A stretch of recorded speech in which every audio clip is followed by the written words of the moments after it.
Welcome to Hurrdat Sports Radio. Caleb averages 4 rebounds a game. Lance Jones, 3 more for the left wing. He has been dynamite this second half. 17 points for Lance. Bruce Brown has it. He'll lob it back up top. Halliburton working off a Turner screen. Horford switches out. Halliburton bouncing and looking and launching and scoring! Scoring! Scoring! And a foul! A 3-ball and a foul! 3 receivers right, 1 out to the left. 5-man rush. Browning throws it deep downfield for Chase. Over the shoulder catch. He's off to the races at the 20, the 10, and he will back his way into the end zone for the Bengals touchdown. Brad Robbins ready to hold. Cal Adamitis ready to snap. Adamitis fires it back. Robbins puts it down. The kick is on its way. It is good. Yeah, baby. And so just really proud of Jake and the job he did. And the guys rallying around and making plays for him, protecting him, run game getting going. It all helped Jake. And, really, really proud of the team win, but really proud of Jake in his second career start to come out here on Monday Night Football and do what he did today is pretty cool.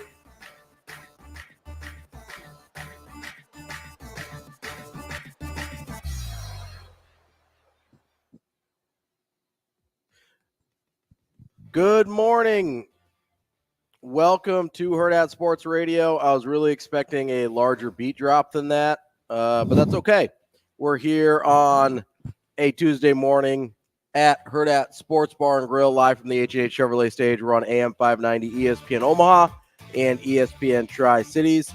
I'm Ravi Lulla. The guy to my left is not Andrew Rogers. It is Connor Kavulak. Kavulak. Like Cadillac. So close. You literally just told me that. Oh, it's Connor Kavulak. I will get that right twice today, probably. He is from the No Block, No Rock podcast on the Hurrdat Sports Network. Connor, how are you this morning? Oh, I'm living the dream, Robbie. How are you? I'm doing pretty good. We are, just getting ready here on a Tuesday. We've got a nice show for you this morning. Coming up at 8 o'clock, we'll have Michael Severe. He runs the Jet Foundation. They award the National Returner of the Year right here in Omaha. I believe the event is right here at Hurrdat Sports Bar and Grill, if I'm not mistaken. Is that right, Shane?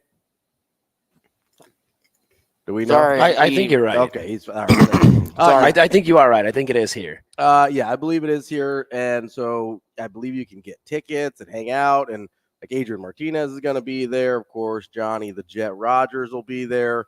It's going to be a terrific event. And so Michael Severe will join us to give us some of those details that I'm apparently a bit fuzzy on, even though I'm sure someone has told me multiple times.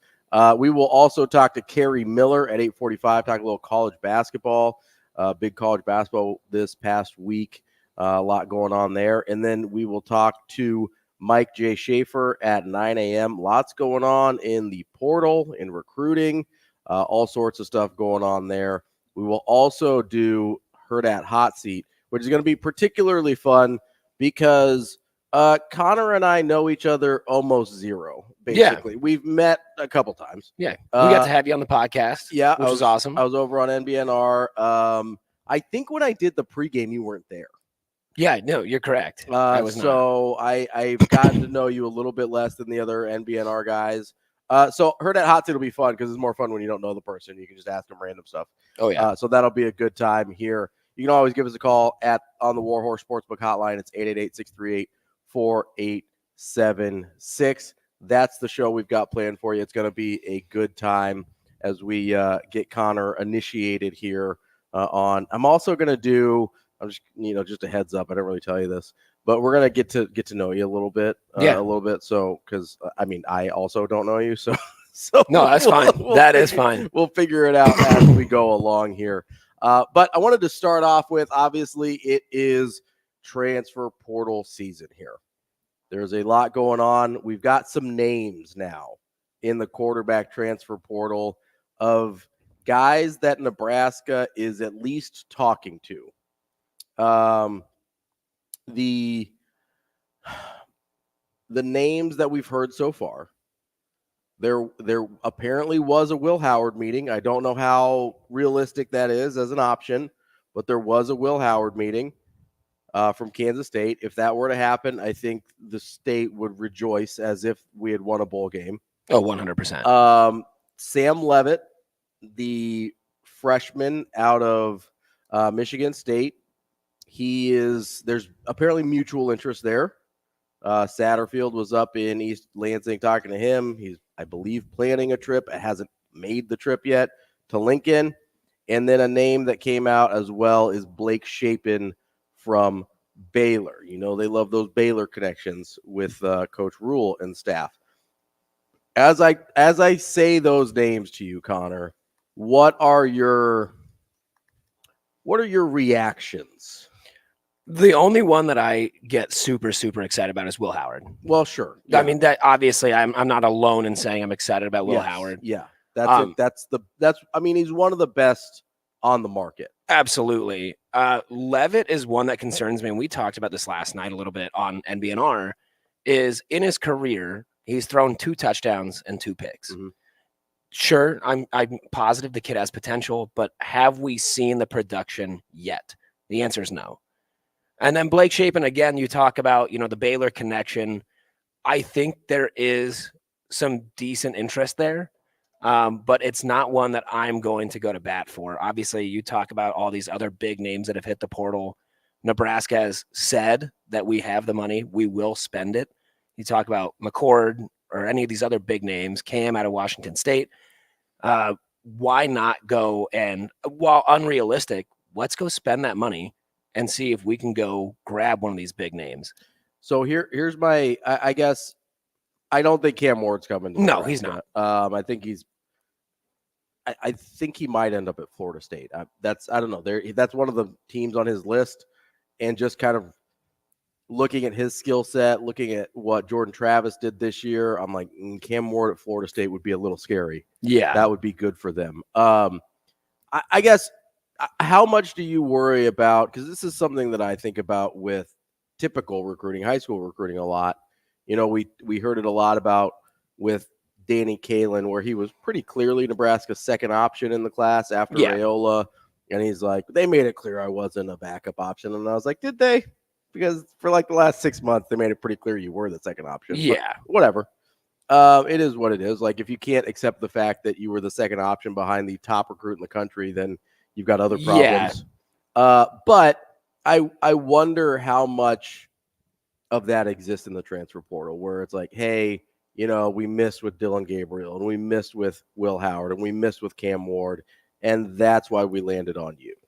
You know, like, I wonder how much of that, because, like, everybody's got an ego, right? Yeah, for sure. I think in the portal, these guys, I'm very pro player. I have always been pro transfer portal. I get a lot of hate for that. I'll never back down from it. I think these guys in the portal are a little bit less ego motivated, maybe money motivated, but ultimately playing time and success motivated. They're going to try and find the university that's going to give them their best opportunity to hit the league the next year. I'm not looking at, I mean, there are some candidates in there like Leavitt out of Michigan State that would give you a few years of experience, but a lot of the guys that I would be targeting are essentially one and dones. Get some success, and what I've said for a long time is success breeds success. Mm-hmm. Get a good QB in that room, get some success there, and then you're going to start getting higher-end QB recruits that show, oh, hey, it can be done at Nebraska. I can go there for 4 years and succeed. So I don't know that it's necessarily an ego thing in the portal. So getting down to, you know, you were our second, third, maybe even fourth choice in this portal, I don't see that being a huge issue, but certainly something to look at. How can I sell you on, because I actually think this guy's more realistic than maybe some of the other top guys. For some reason, I can't get over, like, I feel like DJ Uyunglele is like on the table. I have heard so much that he is interested in Nebraska. Maybe not like he's coming here tomorrow. Right, but like that there's at least some curiosity there. I don't think it's a hard sell for me. Like, he's good. Yeah, it's not a hard sell for me. Especially, I mean, compared to what Nebraska's got in the room, right? Yeah. He's good. He's a good football player. And people get kind of a weird taste in their mouth about the Clemson thing. They were 11-3 with him as their starter. They just went 8-4 with Cade Klubnik, who was supposed to be like Clemson Jesus. Like, he was supposed to save him, right? Yeah. And I'm looking here at DJU, and I was like, well, he put up pretty good numbers at Clemson. He put up good numbers at Oregon State. Like, we sure that – why would you not be taking a look? We sure that because I think DJU's on the table. Now, if I'm taking a swing at somebody outside of Will Howard, but I think DJU is kind of the guy that I would take a swing at. Again, like everybody and their mom is taking a swing at Will Howard right now. Yeah. So I mean, like what? Like that attention is not over on DJU right now. That's what I mean. He's kind of people forget about him a little bit. Like Dylan Gabriel made a huge splash going into the portal, right? He's going to go to like USC or Oregon or one of these places and whatever. That's fine. Yeah. Riley Leonard's going to Notre Dame. Will Howard, everybody wants. Everyone. Cam Ward, everybody wants. Kyle McCord's the guy that I would look at because I don't know that people are enamored with him. Though he was good this year. Yeah. Do you not think he'll get that same attention? I'm not as those top 4 guys. I think McCord will ultimately. You think so? Like, I think he'll get around there because I mean, he's not going to surpass Cam Ward, but no, I think people are going to look at like a Dante Moore, the 5-star out of UCLA, and get kind of, they kind of get their rose-colored glasses on with these guys that. It's kind of the same thing that a lot of us are doing with Sam Leavitt is, well, we haven't seen that much of him yet. He was a 4-star. Like, maybe he's good. Which, to be fair, I'm okay with them bringing in Sam Leavitt if he's not the only guy they bring in. Like, I'm okay if he's the developmental guy. It's like, hey, we're going to bring in like a 1-year. Another guy that I really like that I've said a bunch of times is Grayson McCall. Yep. If you want to do like a 1-year deal with Grayson McCall and have Sam Leavitt kind of be the backup there and then take over next year because he's got 4 years eligibility left. Yep. That's a dude that I could definitely see that happening with. But you're not going to get these you're not going to get the attention on those guys that like a Dante Moore is going to get. I'm also kind of intrigued by the 5-star kid out of Georgia, Brock Vandegrift, excuse me. He has played, I think, 0 football basically. But he was, I mean, listen, maybe I'm just getting a little like star drunk here, but I mean, he was a 5-star. He had very little. He threw 21 passes for 165, but he got 2 touchdowns with it. Yeah, I mean, in his entire career, in 3 years, he's thrown 21 passes, so there's not a ton there, but it's okay. He wasn't taking the last 2 years. He wasn't taking snaps away from Stetson Bennett. Exactly. And then this year, obviously, Beck took over. I look at him and I go, I mean, maybe. He was a 5-star for a reason. Maybe you take a sniff around there. He's still got, I think, 3 years of eligibility left, or at least 2. Maybe. Exactly. You got to think he's got at least 2. Yeah, I mean, he's a redshirt sophomore. He didn't have the COVID year, so he should have 2. He should have 2. And coming out of Georgia, he's a lot younger for a QB than I would have thought. He's only 21. That's what I mean. Like, so that's a guy I would take maybe a look at. I like some of these high upside guys, but I do want, and this is where Blake Shapen comes in. Yep. Or a guy like Blake Shapen comes in because his numbers are actually pretty solid. He's been mostly a starter for the last couple years. He out of Baylor, he's over 60% completion percentage, which I know Satterfield wants that number a little higher than that. But his touchdown interception ratio over his career is 36-13. I mean, that's a number we would all die for at this point. Absolutely. Right? Like, if you're not throwing 13 in a season, we'd be thrilled. Yeah. And to actually have an almost 3-to-1 touchdown interception ratio would be awesome. I guess Blake Shapen doesn't really get me excited. Kind of a milquetoast QB. Like, and I don't say that like he's bad, but because he's almost certainly an upgrade. Yeah, absolutely. But it's not one of. I'm actually would be more. I would need a young guy to be excited about if Blake Shapen gets here too. Like it would need to be Blake Shapen and either like a Brock Vandegrift or a Sam Leavitt. I was going to ask if Leavitt could be combined into that. Yeah, I'd be okay with still that. asking for a lot to try and get both of those guys, but I think they're going to do 2 though. I don't know why you wouldn't. And it sounded like from some of the comments that I heard, and these might mostly be rumors, some of them. It's hard to figure out what people are saying on the record and off the record sometimes, but it sounds like Sam Leavitt's okay with not being the only guy taken in a transfer portal class, is what I've heard. Whether that's true or not, I don't know, but maybe he understands kind of the pecking order of, I can sit and learn for a year and then still start for 3 years. Yeah, exactly. And that'd be okay. So that would be, I'd be okay with a I mean, I'd like a higher end than Schaefer if I'm being honest here. Yeah. Like if I could get a DJU and a Sam Levitt, I'd be over the moon. Absolutely. I'd lose my mind. That would be an incredible combination to get here. Or even a Grayson McCall. A Grayson McCall and a Sam Levitt? Absolutely. Like sign me up for that tomorrow. Easily. Is there a guy that we haven't talked about yet? Because I'm obviously pretty obsessed with the transfer portal quarterbacks. It's how I spend an inordinate amount of my free time. Is there anybody we haven't talked about yet that you are interested in? Not really, if I'm being honest. We talked about Riley Leonard a little bit. Riley Leonard is not coming here. He's going to Notre Dame. Yeah, I mean, if he doesn't go to Notre, like he's more tied to Notre Dame than Sam Hartman was tied to Notre Dame. Yeah, and like we knew that was happening the whole time. Did we talk about Dylan Gabriel? A little bit. I mean, obviously, I'd love him, but he's not coming to Nebraska. Yeah, there are guys that I'm interested in, but doesn't mean they're coming here. No. I think the highest level guy that I think Nebraska has a realistic shot at. I do think there is a shot at Will Howard. I think there's a real shot.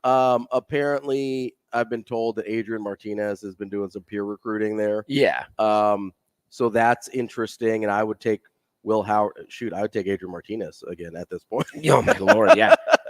but I do think I wouldn't bet on it, but I do think there's a shot with Will Howard. The highest guy that I think Nebraska actually has a shot with is DJU. Like that. Yeah, and I wouldn't hate that, and I would be over the moon. Yeah, it's not just wouldn't hate that. I would be thrilled. Yeah, with DJ. Like that would be, because we'll do the stats real quick here on DJ, because I think people have this perception of him in their head that is not accurate. First of all, enormously talented. He was a 5-star kid coming out, but he has been a little bit less accurate than you would want, about right at 60% for his career. But he's a 57-24 touchdown to interception ratio guy for his career, which is terrific. And he's been hugely productive. He's got over 8,000 passing yards in his career. Like, he's a guy that if you don't ask him to do too much, I think you can feel really good about. He also has 6 rushing touchdowns last year, 21 total rushing touchdowns for his career. He's 6'4", 250. He's a big boy. Dude. I think if you don't ask him to do too much, he can be even better than what we've seen him be. And I know that's weird to be like, yeah, we've got a former 5-star kid that we don't want to ask to do too much. But you want to, like, I think with Clemson, they expected him to be Trevor Lawrence. Which just wasn't going to happen. Yeah, like nobody was Trevor Lawrence. Like Trevor Lawrence was better in college than Deshaun Watson was. Yeah. Like, that was an unrealistic ask of DJ. Of anyone. Yeah, to be Trevor Lawrence. Yeah. And so, and I think I think they realize that now with Cade Klubnik. They're like, oh, get rid of this DJ guy. And it's like, oh, well, Cade Klubnik's only okay too. So I think expectations kind of got the better of him a little bit. Has he produced like a 5-star? Maybe not, but he produces like he would get Nebraska like 3 more wins than they had this year. Reducing turnovers is going to get you at least 2 more. Yeah. I mean, at least 2 more. Honestly, I think Chubba would have got Nebraska 2 more wins this year if he had started the whole year. Like I think Minnesota and I think Maryland, if he had played that whole game, they probably win those. For sure. And so it's like, hey, we're at 7. It's fine. DJU's better than both of those guys or any of those guys in that room by far. Yes, 100%. Like, not even. I think I think Sam Levitt's better than any of those guys in that room. Yeah, this is not me dogging the current Nebraska quarterback room, but there's a reason why everyone in the state of Nebraska is looking at the portal right now.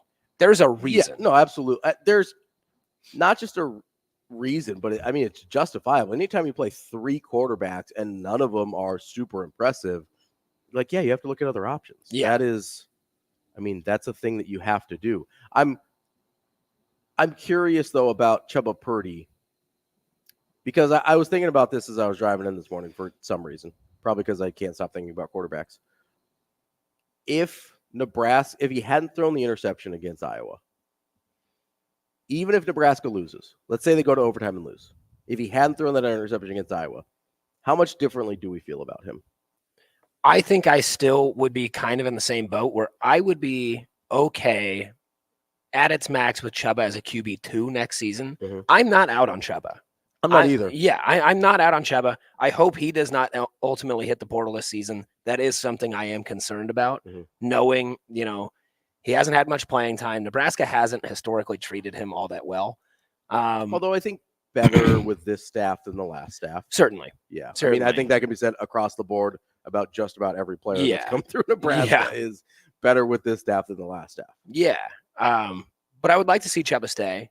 And I think, if we don't go and get 2 QBs in this portal, Chubba is a reasonable QB2, if not a QB3. Yeah, I want, because I don't know how feasible it is for him to leave because he's already transferred. Yeah. And I don't know that he's on pace to graduate. Like Jeff Sims, I think, is on pace to graduate in the spring. So we probably won't see him enter the portal now. We'll probably see him enter the portal in May after he's graduated. Sure. I haven't heard that about Chubba Purdy. Obviously, I'm not like looking at his transcripts or anything, but I don't know that that's true about Purdy. So unless he wants to drop down to FCS, which I don't know that that's appealing to him, his best bet might be to stick it out another year, fight for the quarterback job, and try and graduate so that if he wants to take another shot somewhere else, he still can. That would be kind of my assumption of what happens with Chubba. I don't know how practical it is for him to leave this year. So that does help Nebraska out a little bit depth-wise in the room. Absolutely. So that will probably stop on transfer. I'm not just going to sit here and name transfer for 3 hours. Although I probably could. Just totally out on Tyler Van Dyke though. Don't bring him anywhere. Yeah, no, right. Like let's keep him somewhere else. We're good there. So there's your little update. We will talk to Mike Schaefer about the transfer portal quarterback situation.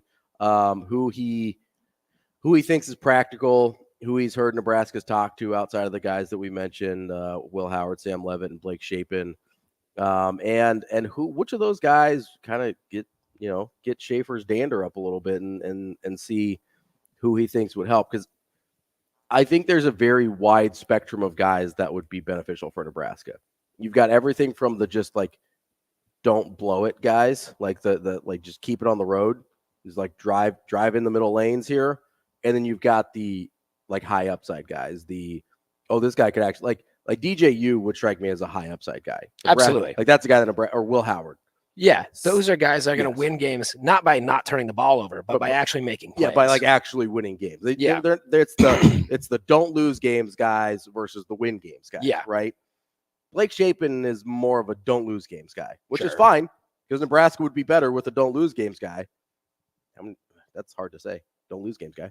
But I'd be a little bit more excited if we got one of the win games guy. 100%. But at this point, I will take just about anybody that's better than what we have. And again, no offense to those guys, but also, a little offense. It was pretty bad. A little bit. Like I was offended by the quarterback play this year. Yeah. They should also be offended by their own quarterback play. Right? I'm sure they're great guys, but this is not a personal attack. Yeah. It is just a statement of fact. Yeah. Like just look at the numbers, watch the games. It was freaking brutal. Coming up next, we're going to get to know Connor a little bit here because as I mentioned, this is, I believe, the third time we've met. So we're going to get to know you on Connor as we continue on in the show here on Hurrdat Sports Radio, AM 590, ESPN Omaha, ESPN Tri-Cities.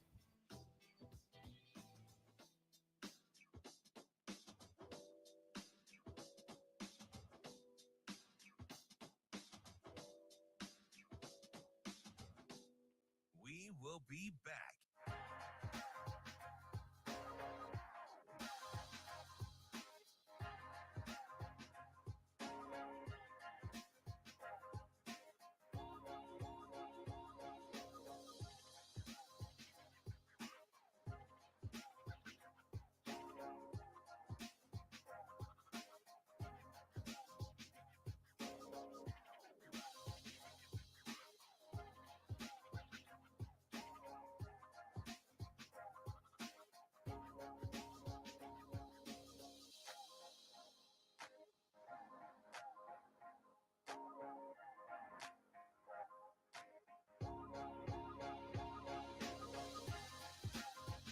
We will be back.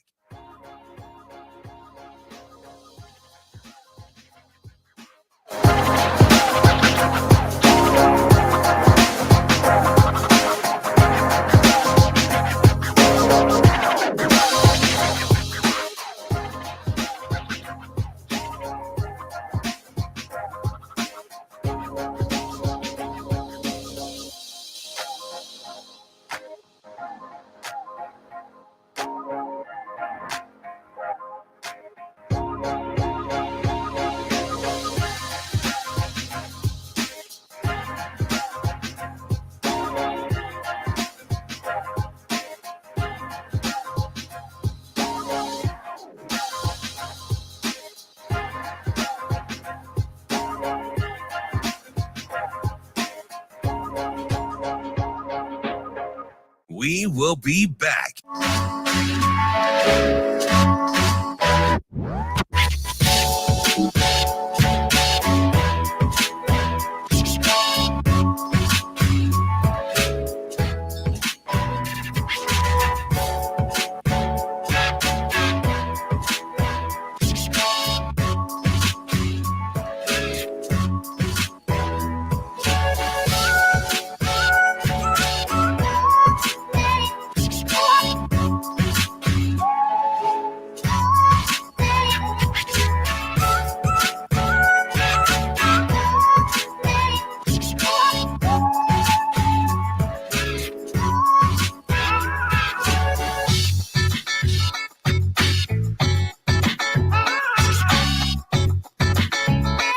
We will be back.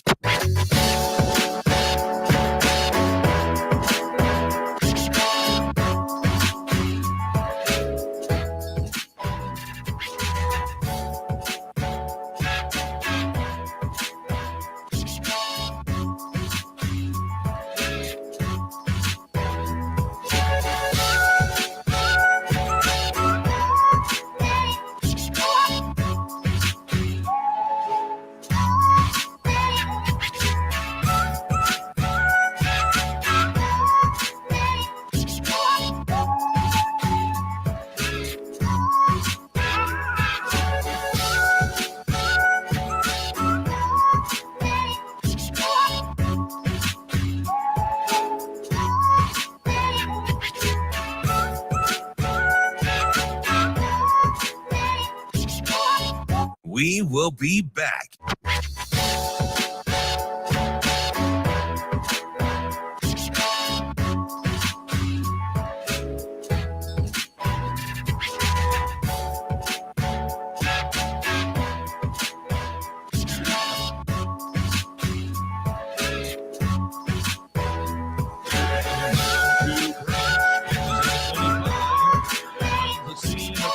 We will be back.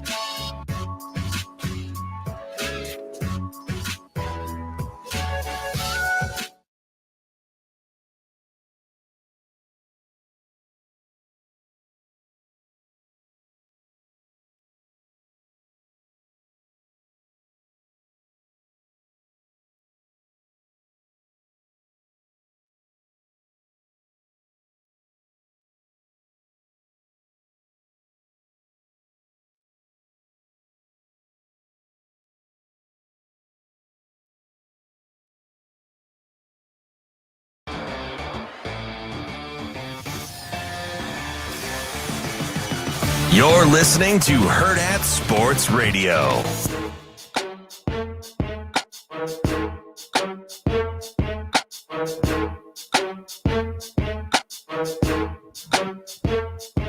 Good morning. Welcome back to Hurrdat Sports Radio here on AM 590, ESPN Omaha, and ESPN Tri-Cities in central Nebraska. I'm Ravi Lulla. Connor Kavulak is here with me this morning from the No Block, No Rock podcast. And we've been chatting about transfer portal quarterbacks. Lots of stuff going on in the YouTube stream where you can find us. Also on Twitter. Seems to be a wide variety of opinions on the different quarterbacks we're talking about here on Twitter. Somebody asked me, and I think it's a fair question. They say, so you're out on Logan says you're out on Van Dyke, but you're in on DJU. I don't get it. One guy was a 5-star and didn't perform that well and had consistency and stars all around him. The other guy went through 3 OCs and some talent around him and was a 3-star coming out. I don't understand. Well, fair points. I will say part of it for me is the 3-star coming out versus the 5-star coming out. I like that. I think DJU is more talented overall, so that is part of it. The other thing for me is if you look at their career progression, Tyler Van Dyke started off as a redshirt freshman or COVID freshman. I don't know technically which one it was, but 2021 after he played in 2 games in 2020 In 2021, he had 25 touchdowns, 6 interceptions, over 60% completion, and his highest passing yards of his career, as well as his highest yards per attempt of his career. The next 2 years, he regressed. Whereas DJU, I feel like, had the opposite. He started off struggling a little bit with completion percentage, had a 9 touchdown to 10 interception ratio in 2021. He flipped that the next 2 years. Over 60% in 2022, 22 touchdowns, 7 interceptions. Just under 60% in 2023, 21 touchdowns, 7 interceptions. And maybe more importantly, his yards per attempt increased every year from 6.0 to 6.8 to 8.4. I think DJ's getting better. I think Van Dyke has been getting worse. That's, to me, the big difference between the two guys. I 100% agree. That 19-12 touchdown interception ratio for Tyler Van Dyke worries me a whole lot. I've seen enough of quarterbacks that were already concerned about throwing picks. Mm-hmm. I'm trying to move away from that. Yeah. And again, nothing against Tyler Van Dyke. Like, he's going to be a great quarterback wherever he ends up. I just don't want him in Nebraska. Yeah, I think it's a matter of the directions for these guys in their careers. Yeah. That's the big one for me. Speaking of directions in careers, Connor, what is your day job? What do you do?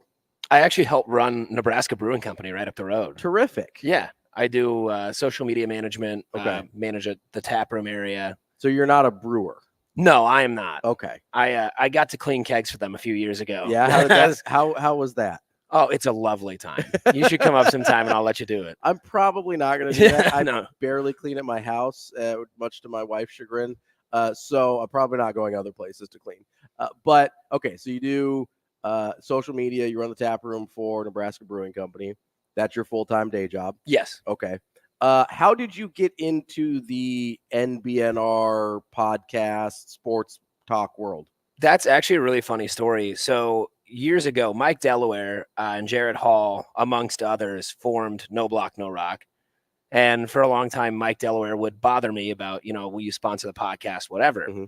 Ultimately, he wore me down. And, as the brewery, we said, yes, we'll sponsor No Block, No Rock. About 6 months into that, they had a co-host that was sick or couldn't make it, whatever it was. And I filled in for 1 week.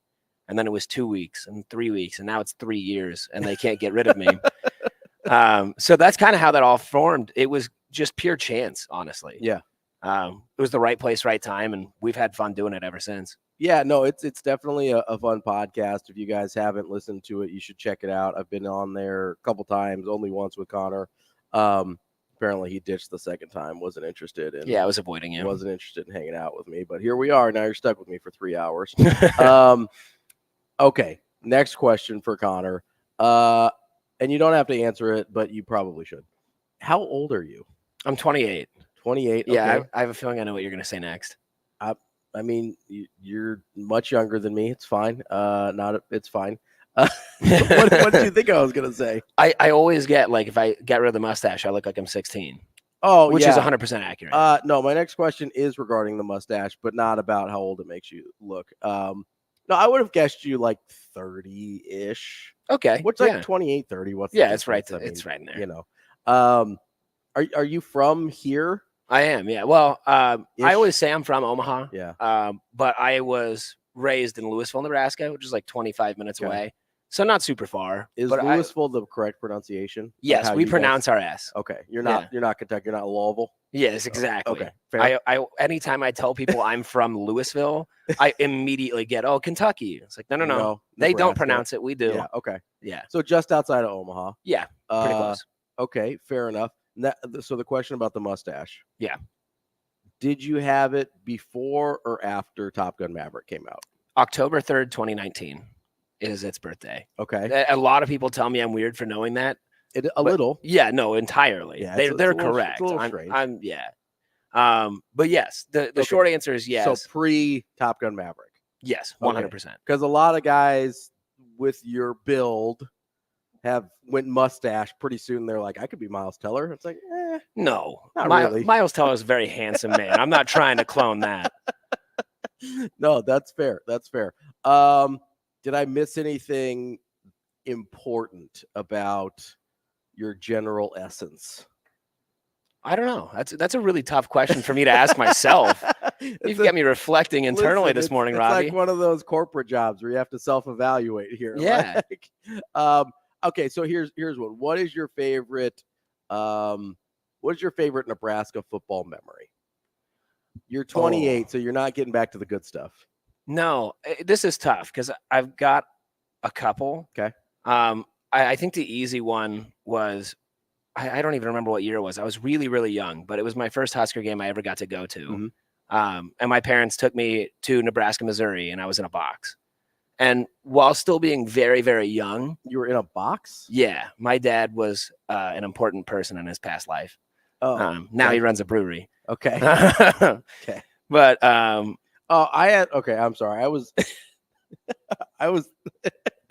Were you thinking no, not literally like a cardboard box. No. I thought like they drove you to the game and like instead of a car seat, like a beer box or you were something? in like a Yeah, they put you a were in FedEx like stamp on you my were in forehead. like a diaper box. No.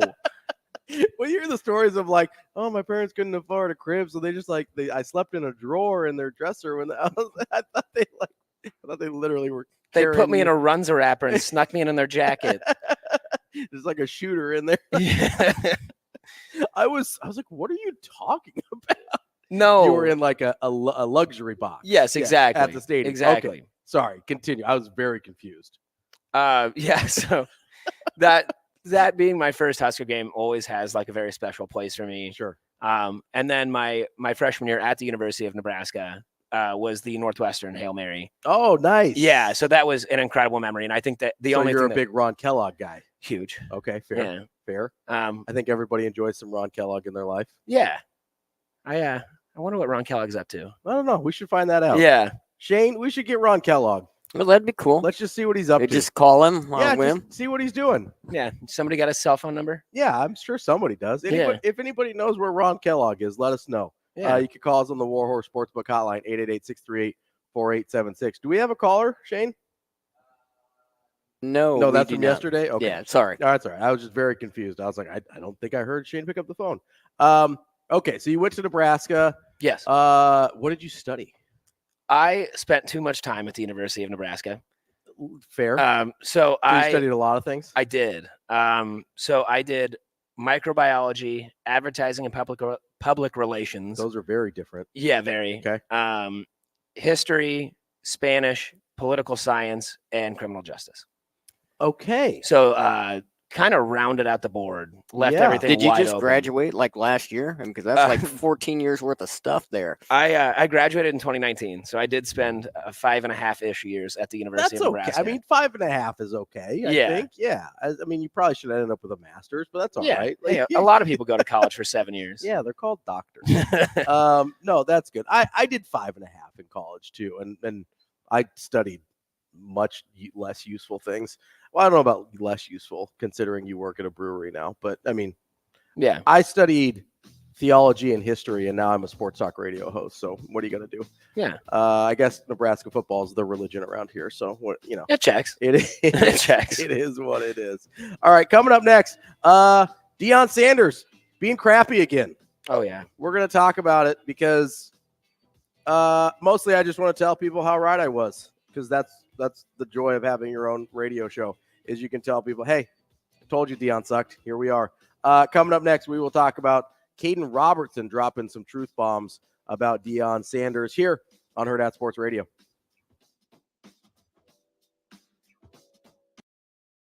We will be back.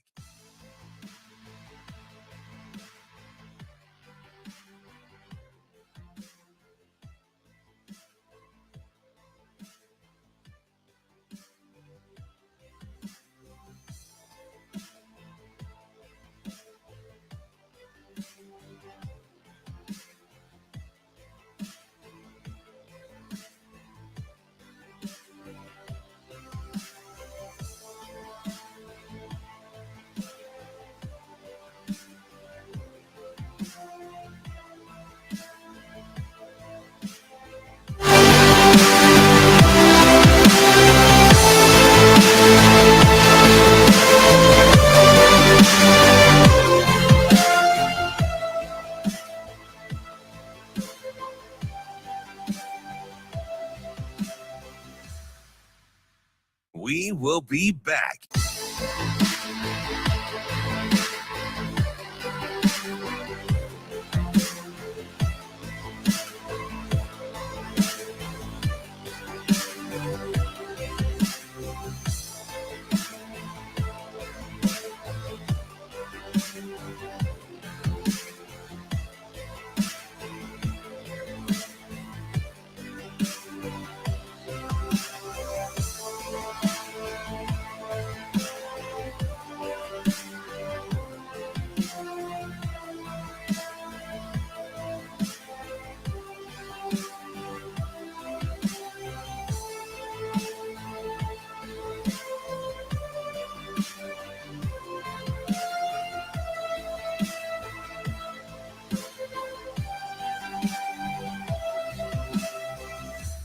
We will be back.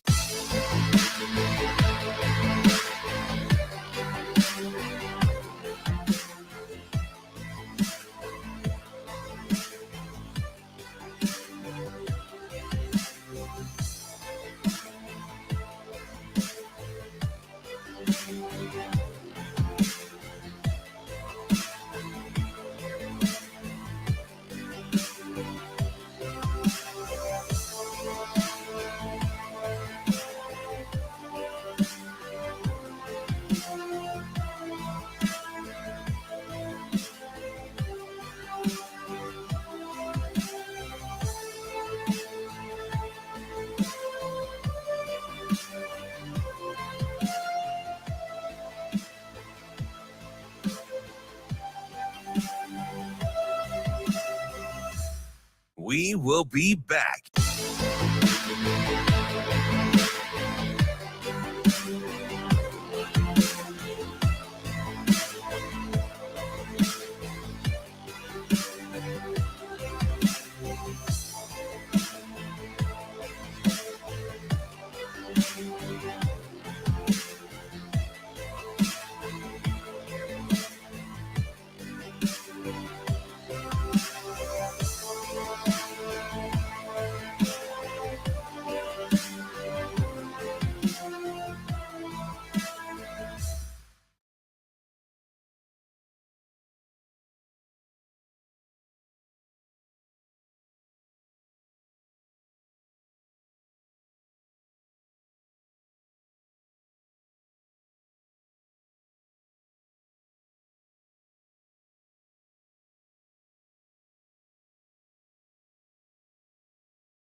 You're listening to Hurrdat Sports Radio.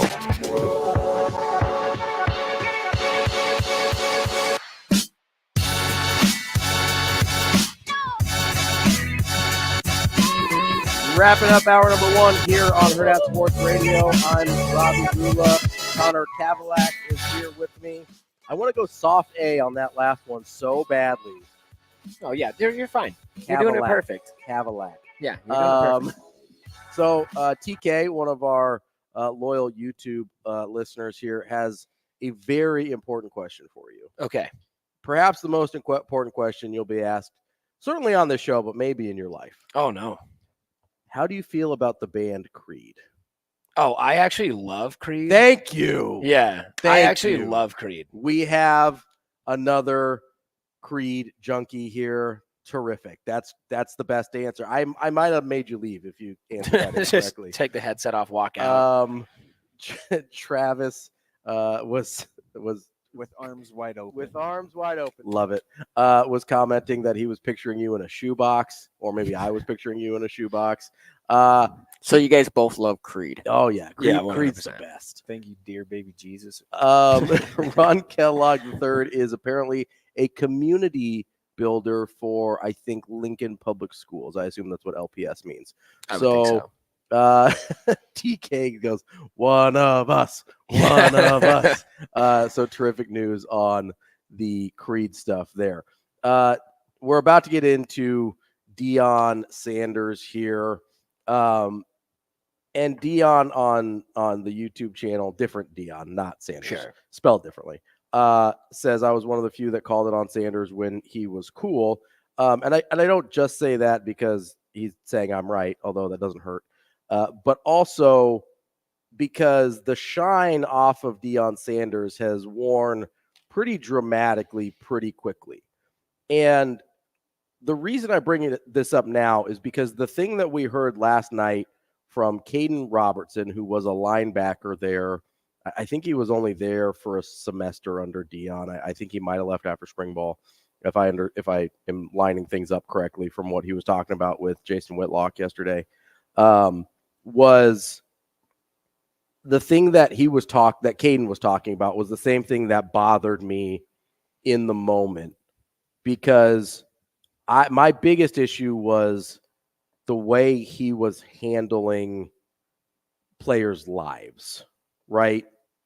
And that went back to when he goes in and he's basically like having these really personal conversations about cutting guys and making guys move on and stuff on camera.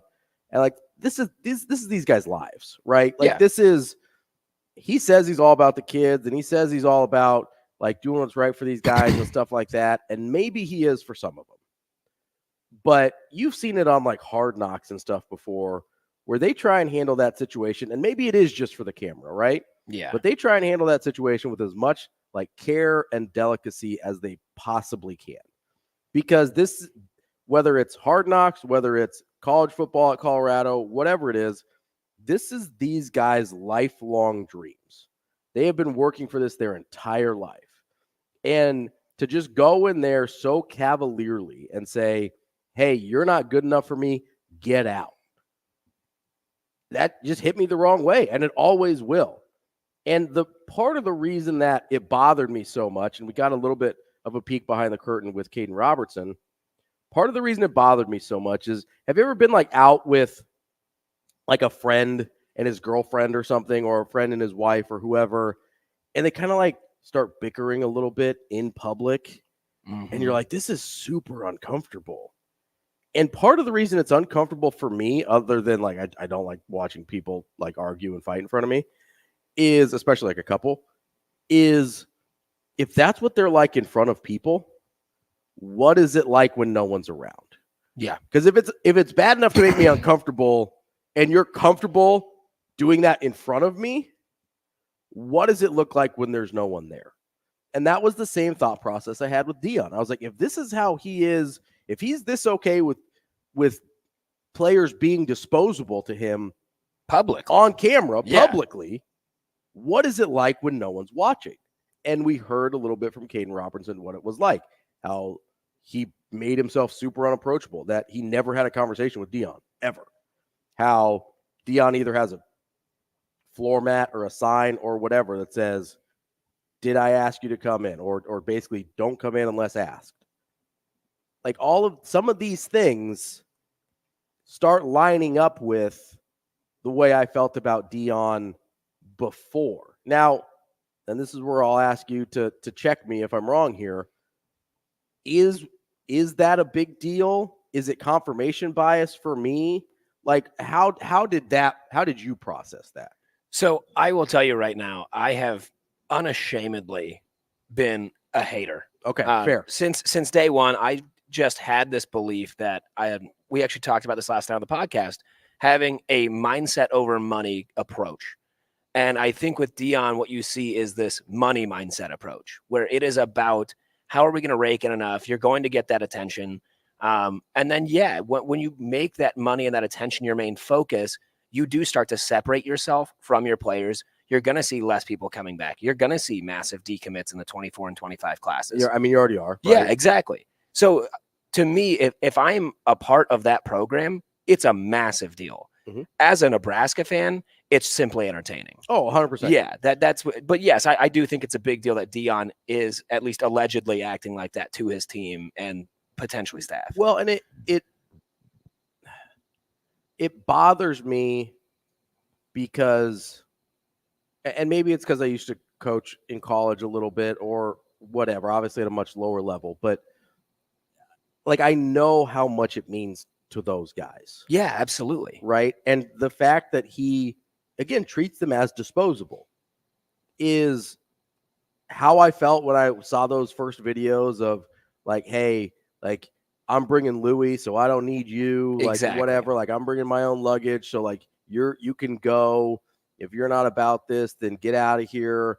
And, like, all of those conversations that he had on camera publicly. And there was a part of me that was like, okay, maybe he's only saying that because he's on camera. Like, maybe in private moments, he's much more, like, delicate about how he handles things and much more caring. And that's what I hoped it was. But again, I go back to my analogy of like when you're out to dinner with another couple, usually they're not putting on a show for you, right? Yeah. This is a microcosm of the real thing that's happening behind closed doors. And that's what it felt like with Deion to me. And that seems to be, and again, in a vacuum, those things, maybe not the biggest deal in the world. Sure. Like, you could talk me into, hey, like, Deion has open office hours during these times. When it's outside of those times, he's got these other commitments. He really has to focus and buckle down. And he, maybe he's got a little ADHD, gets distracted real easily with people walking by. Like, you could make that argument if this is the only thing. Yeah. Right? If this is the only thing. But in the context of everything we've seen about Deion, it is a real hard sell that this is not another symptom of the Deion problem. Yeah. It's just a cultural issue. Yeah. That's what it is. And it ultimately stems from Deion. It is. And I know people at the beginning of the year were super frustrated about first Colorado beating Nebraska, but also about them starting 3-0 and them getting the national headlines and all this. But that was fool's gold. I mean, we talked about it last week. Colorado didn't beat a team with a winning record. No. Not one. They only won 4 games, which, by the way, fewer than Nebraska. If you want to check out, like, fewer than Nebraska, and they're in, I think, dramatically worse shape moving forward. Oh, 100% than Nebraska. Yeah, is. Like, they might be worse next year because I think you're going to have a hard time getting that same number and level of transfers to come into Colorado after what they just saw. Yeah, after everything that's happened. So I know some people are like, oh, man, we should have hired Deion. God, no. Like, you might not be a Matt Rule guy, and that's fine. If you want to have a conversation about, like, Luke Fickell versus Matt Rule or whoever else, sure. But don't bring Deion into this conversation because culturally, that is not what Nebraska's about. And this is, listen, my man, I'm glad that he got a shot because I genuinely didn't know if he was a good football coach at Jackson State. How could you? Like, I knew he got better players than everybody else, which was impressive. Yeah. To get the level players he got at Jackson State was incredibly impressive, right? Very. And so I was like, okay, like, yeah, he deserves a shot. He's done really well there. But I feel like we found out that the Deion from his playing days, the Deion from TV and all that kind of stuff is kind of still the same guy we're getting now. Yeah, and it wasn't an act. That's a problem. And maybe it is an act, but it's become so much part of who he is that I'm not sure he could drop it if he wanted to. Yeah. What's insane to me, and football unrelated, but talking about the character of Deion throughout the season, ranking his kids publicly. Yeah. That is an insane move, right? No, it's totally nuts. And I think people thought it was a bit, and I don't think it is. I don't think it is. Because he kept updating them. Yes. And there was some movement near the end of the season there.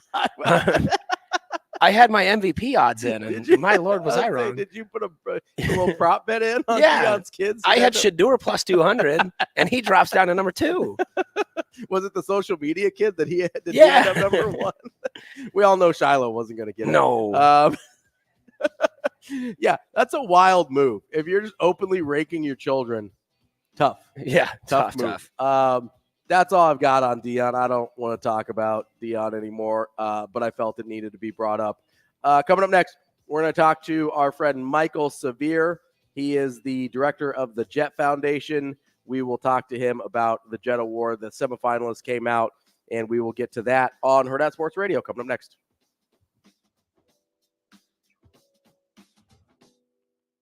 We will be back.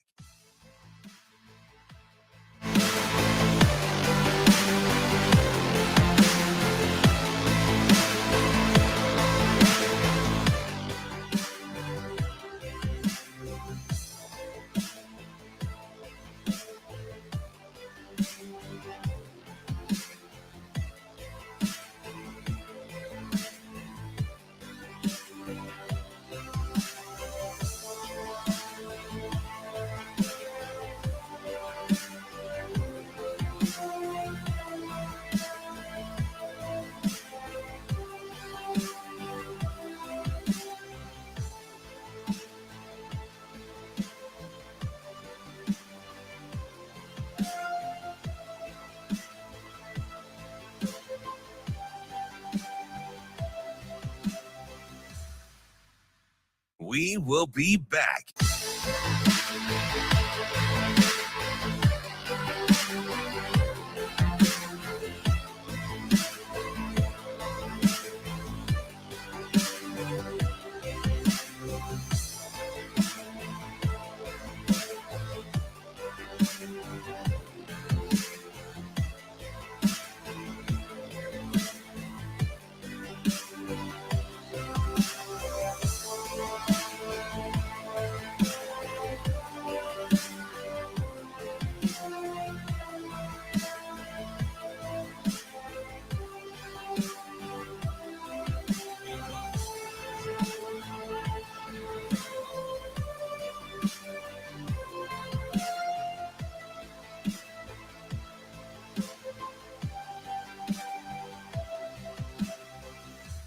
We will be back.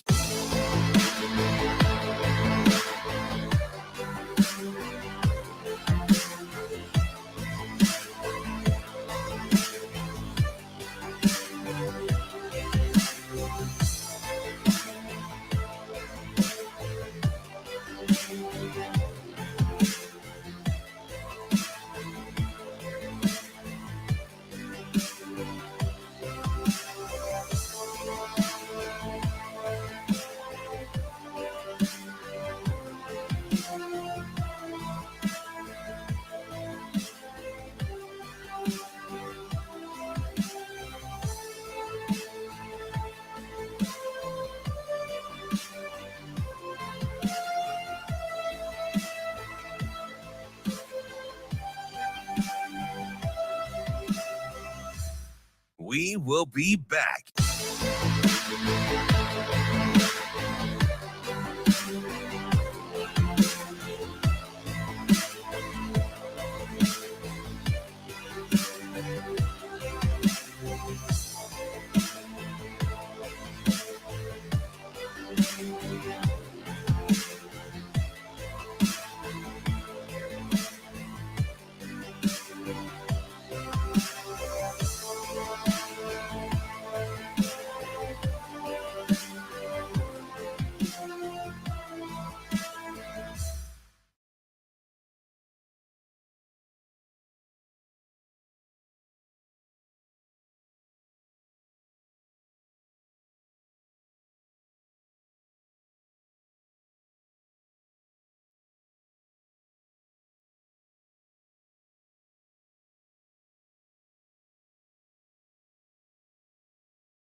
Welcome to Hurrdat Sports Radio. Coming down to Branch, catches at the 25, finds a seam at the 35, to the 45, up the middle to the 40. He won't be touched. Zachariah Branch, touchdown USC. Wow. Kicking off hour number 2 here on Hurrdat Sports Radio. I'm Ravi Lulla. Connor Kavulak here with me as well. We are brought to you by Warhorse Sportsbook, best place in Nebraska to place your sports bets. You can do it in Lincoln or in Omaha at Horseman's Park. It is a place where you can do straight bets, props, parlays, live in-game betting. You can also bet on nearly every major sporting event. Make sure you check out the Warhorse Casino app for a full list of house rules and all the details there. That's Warhorse Sportsbook, no bets, no glory. Joining us now on that Warhorse Sportsbook hotline is our guy, Michael Severe, the executive director of the Jet Award Foundation. Michael, how are you this morning? I am good. Look at you hanging with my buddy CK. That's awesome. Yeah. Way to go. How do you guys know each other? So I've done Connor's podcast, and his mom owns Nebraska Brewing Company, where that's our landing spot on the 50-mile march. And so I've known his mom for a few years, and I've known Connor for about a year or so. Perfect. Well, I told Connor after I did the podcast, I got a Facebook friend request from Kim Kavulak, and I go, hey, who is that? And he goes, oh, it's my mom. I was like, that makes sense. That's a mom move. Yeah. But that's all right there. Michael, I know how long have you been with the Jet Foundation now? A little over a year? Oh, no, as the executive director since July, I volunteered with them since the beginning, since they first got started in 2011. They needed somebody to kind of be the media coordinator and put together the voting process. And so I've been along for the ride, but just since July as executive director. So as your role as executive director, like what does that look like? What is your day-to-day in terms of how you operate this foundation? Well, there's a lot of meetings. I go on a lot of meetings. Here's a great example. Yesterday I was over at Iowa Western because currently we raise money for the Johnny Rogers Career Technical Scholarship, which goes to kids who want to go into the trades at Metro. But there's a number of students over in Council Bluffs and Potawatomi County, and they don't have the same kind of scholarships over there like we can offer.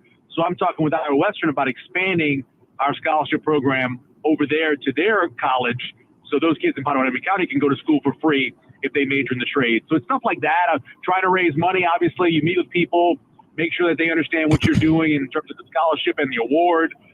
It's a lot of meetings. Currently, I'm driving to Lincoln to record Big Red Wrap-Up, but in general, it's usually meeting with somebody about the foundation or about the scholarship, just trying to expand it, Michael, speaking of the actual award, the semifinalists came out.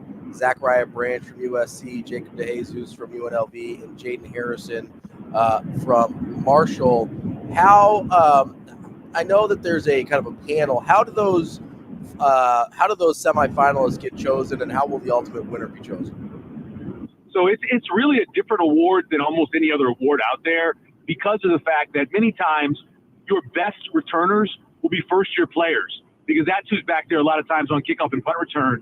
So, like, for example, Zachariah Branch, this guy's a true freshman, and then other guys will pop off. Maybe they don't return at all their freshman and sophomore year. There's an injury, and all of a sudden they're now a junior, but they're doing the return. So it's a really different award, and every week it really is a change. If you have a great offensive lineman, whether it be the Outland or for the Remington for the center award, you know that guy coming in, all season long. Well, you can have a weekend where a guy gets 2 kickoff returns in a week, and all of a sudden it becomes a favorite for the award. So it's a little bit different. I have a panel of 13 guys.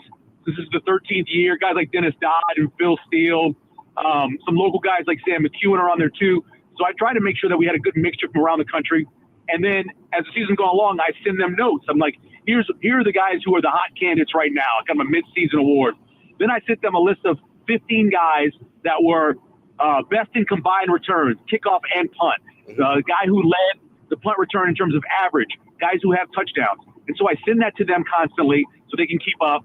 And then I sent them a list just a couple of weeks ago of the top 10 guys, and I put all their stats, sent that to them, and I put a list together on one of the survey accounts, and I had them just rank them, 1 through actually 11. It was 11 guys.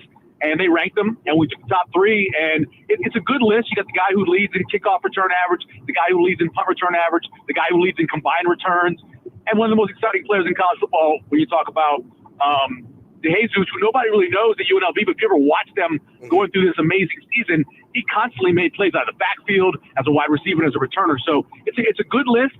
It's just it's changed a lot. Kickoff and punt return try to devalue it a little bit. It's a little bit different. But still, this year we had more kickoff and punt return touchdowns than we had last year, and we're only one off how many we had 2 years ago and 10 more than 3 years ago. So it did pick up a little bit this year. Michael, so you do have a hand in kind of putting the pool together, but then the football writers kind of choose which guys actually win. Is that right?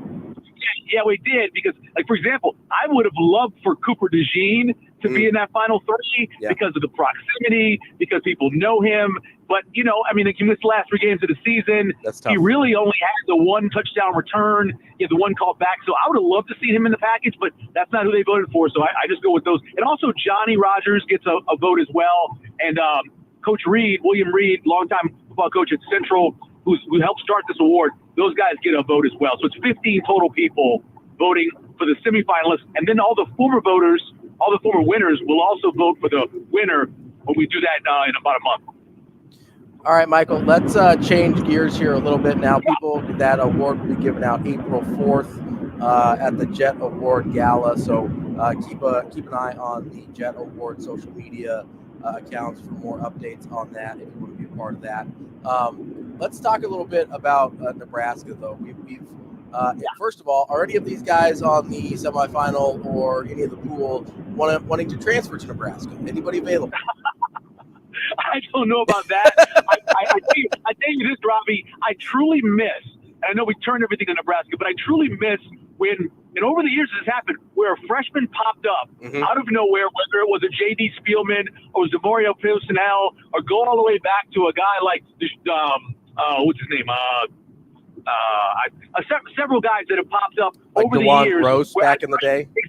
Ron Gross, exactly what I was thinking about. He's actually our Legacy Award winner this year. Nice. We're going to give him an award because, from 2000 to 2002, he was a dynamic guy. But I do miss the true freshman at Nebraska all of a sudden being this great return. I should have said Amir Abdullah, same thing, return against Fresno State. So I missed that, but no, there's no, I don't know if anybody's transferred to Nebraska.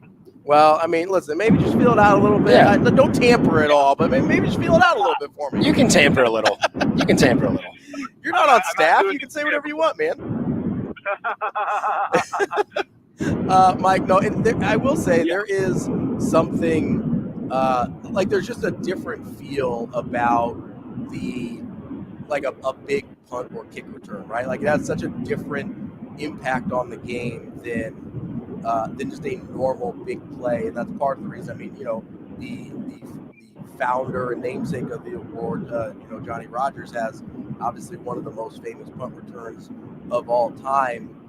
So I love that you guys do this, that you honor these guys that a lot of times don't, have the other counting stats as either receivers or other positions. Sometimes they do. You mentioned a guy like Cooper DeJean, who obviously is an NFL caliber defensive back, but I do think it's really cool that you honor these guys that are, maybe have this very special skill set, and that's their biggest way that they contribute to the team. It's a pretty cool award. That's why, Johnny created it.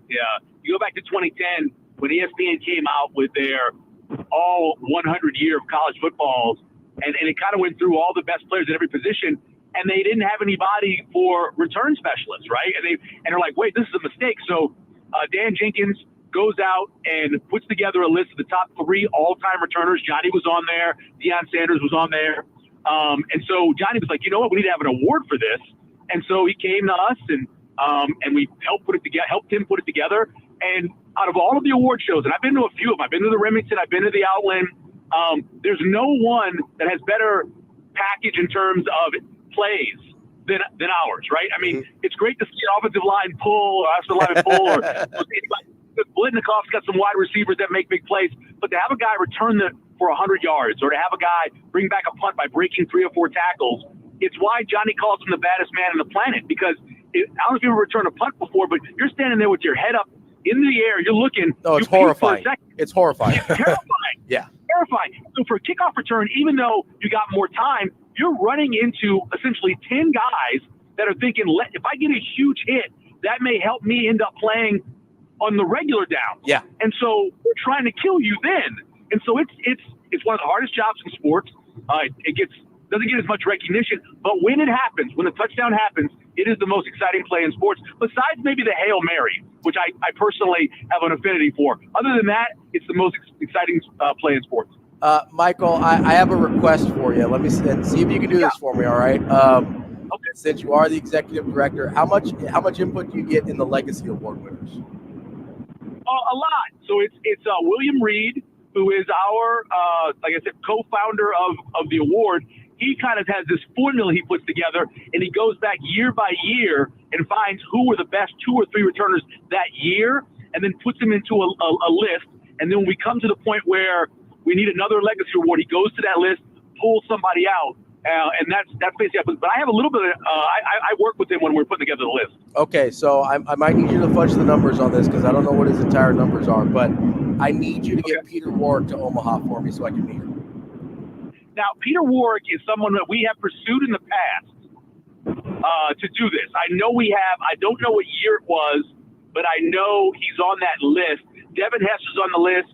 Peter Warwick's on the list. And the grand poobah on the list is Deion Sanders. I Sure. know those are three people that Coach Reed really wants to bring to town for the Legacy Award. But I will look into it. I know Peter, I'm pretty sure it's next year or it's 2025, whereas he has him listed, what Coach Reed does, as somebody he wants to get. Okay. When that happens, let me know. I need to meet Peter Warwick. He's one of my all-time favorite college football players. So just see what you can do for me, Michael. I will make sure that his name gets brought up, but I'm almost positive that Coach Reed has him on there. I believe he was, along with being a first-team All-American. Wasn't he also a first-team All-American returner? I think he was. He was an incredible returner. I know later in his career he didn't do it as much, so I wasn't sure what the numbers were. Yeah, in college, so obviously your freshman and sophomore year you do it the most, but that's something I certainly can work on getting that done. I certainly want to see guys like that back here because they're big draws for the Jet Award Gala. You bring a guy back like that or a guy like Devin Hester, you bring those guys back, people want to come see them. Well, and he had, obviously not as famous as Johnny Rodgers, but he had the punt return for touchdown in the national championship game against Virginia Tech. Like, that's one of the bigger ones in history, too. Yeah, that one, Desmond Howard's obviously, that ended up help winning getting to a national championship kind of game. But yeah, when you get a guy that makes a play like that, and by the way, Johnny had like 4 or 5 of them in 1 year, and they're all exciting. But obviously, the one that happens in the game of the century is the one that everybody remembers. But if you go back and you look, he had one against Alabama that was absolutely incredible. I think at one point he had one against Auburn during his career too. He made excitement happen on the field, and that's why we love this award. It's why we love putting these people together, getting here to come to Omaha. We love that Omaha is kind of we are the place for awards, right? Or Nebraska is. Remington, we got the Outland, and we have the Jet Award, which is pretty cool that 3 out of the top 20 awards are here in Nebraska. Yeah, absolutely. We're talking with Michael Severe, the executive director of the Jet Award Foundation. Michael, before I do want to ask you some current football questions, but before we get to that, just tell us a little bit about what the foundation does. I know that they obviously present the award, but there's like a nonprofit part of this as well, right? Yeah, it's 2017. We got together and put together a 501c3, trying to figure out the best way to be able to use the money and the funds that we raised with the gala. And it was a great idea to look into the trades because obviously Johnny went to Tech High. For those who don't know, Tech High was the trade high school in Omaha for a long time. And so he was like, let's do something with the trades. We got together with Metro. And so every dollar we raise, Metro matches it per dollar. So it costs $10,000 for a student to get the associates at Metro over the course of 2 years. We raise $5,000. They match $5,000. That's a scholarship for a young person or someone who's going back to school. And so we've been doing that, raising that money now since 2018. We currently have 140 students on the Johnny Rodgers Career Technical Scholarship right now at Metro. We've had almost 100 graduate, and countless others have gone through and gotten certificates as well, whether it is a CDL or an IT or stuff like that. So that we're constantly trying to just get people into the trades because it's a shortage. And we know that you can graduate with no debt, and all of a sudden you're in a job in 3 or 4 years where you're making $80,000, $100,000, and you have no college debt. So we want more and more young people and more people to go into the trades, and that's what we do as a foundation. Yeah, and that's a terrific goal. As you said, it's a huge area of need and a huge opportunity for young people to kind of change their situations and improve their lives without having to take on a ton of college debt. So very cool stuff you're doing there. Michael, I know you're a huge quarterback nerd, so I'm gonna pick your brain on some of these transfer portal quarterbacks a little bit here. Have you seen any guys? I know we saw Sam Levitt a little bit because he was at Michigan State. Are there any of the guys that Nebraska's kind of been talking to, whether it's like a Blake Schaefer, a Sam Levitt? I know they talked to Will Howard. I don't know if that's a realistic option. I'm sure you've seen him. Are there any of the guys that you look at and say, hey, I actually think that guy could be really good at Nebraska? Well, Schaefer intrigues me because he went to Evangel High School, which is outside of Shreveport. It's one of the best high schools in the state of Louisiana. It was created back when I first got out of high school, so I followed Evangel for years. John David Booty went to school there. Well, all the Booties went there. But a lot of great players that have come out of there, and they run a pro-style system at Evangel. Not a lot of us just run the quarterback, and so I knew that kid would be ready when he came out of high school, so I like him. Levitt's a great athlete. Honestly, Levitt's one of those guys where if he didn't play quarterback, I think he could play wide receiver. I honestly think he could with his speed. Will Howard would be amazing just because of the amount of reps he's taken, and you know he can come in here and run in the offense. My thing is a lot of times is I would almost rather look at, like, go to a place like Incarnate Word, right, which is an FCS school which runs a great offense that has already shown you they can produce quarterbacks that you can bring up, because it's happened already. Now, currently at Incarnate Word, the starter is going to be Richard Torres, so they're not bringing Richard Torres back. But those are the kind of places I would go. I would look FCS. I mean, when I went to Sam Houston State, which used to be an FCS school, there's a lot of great talent down there. And a lot of times those guys just either didn't have the grades ready or they didn't quite grow into their bodies yet. You find them after 2 years in FCS. That's now the new grooming place for quarterbacks, right? So I would look down there more than even so maybe at the FBS level, because I think convincing them to come to Nebraska where there is no tradition for quarterbacks going to the NFL, it'd be really difficult to make that even with the NIL money. So I almost think the better place would be to go down to FCS and find a player down there that fits you, what you want to do, and bring them up for maybe a little bit less money and maybe even more upside. So you kind of lean toward the guys with production at lower levels versus the highly touted guys that haven't produced yet. Is that right? I like both of those. I like the one where you can go get a guy who is just, obviously what's happening at Texas. The kid at Texas makes a lot of sense. He's had 3 or 4 starts. He's shown what he can do in a couple of games. That's optimal if you could do that. I'd rather that than a guy who's been starting 2 or 3 years at a school, but because he's graduated now and he's basically looking for the money. That's what he's going for. All those guys who put themselves in the portal the last couple of days, they're looking for the money. That's because there's no reason to leave some of those schools. They're the starter. So I don't know if I want that guy as much as I want the guy who is still fighting to be a starter, but realizes there's somebody in front of him, maybe more highly rated, and he can't get that gig. So him, or going down to the level of a guy who's proven it at FCS, or even some guys not Power 5 as well as possible. You could do that. But I've seen guys in FCS. I watch enough FCS, as being a SAM graduate, that I know there are guys down there that can come up and play. I know Samori Toure came up from Montana, and there was no transition whatsoever at wide receiver. I think there's guys at quarterback like that as well.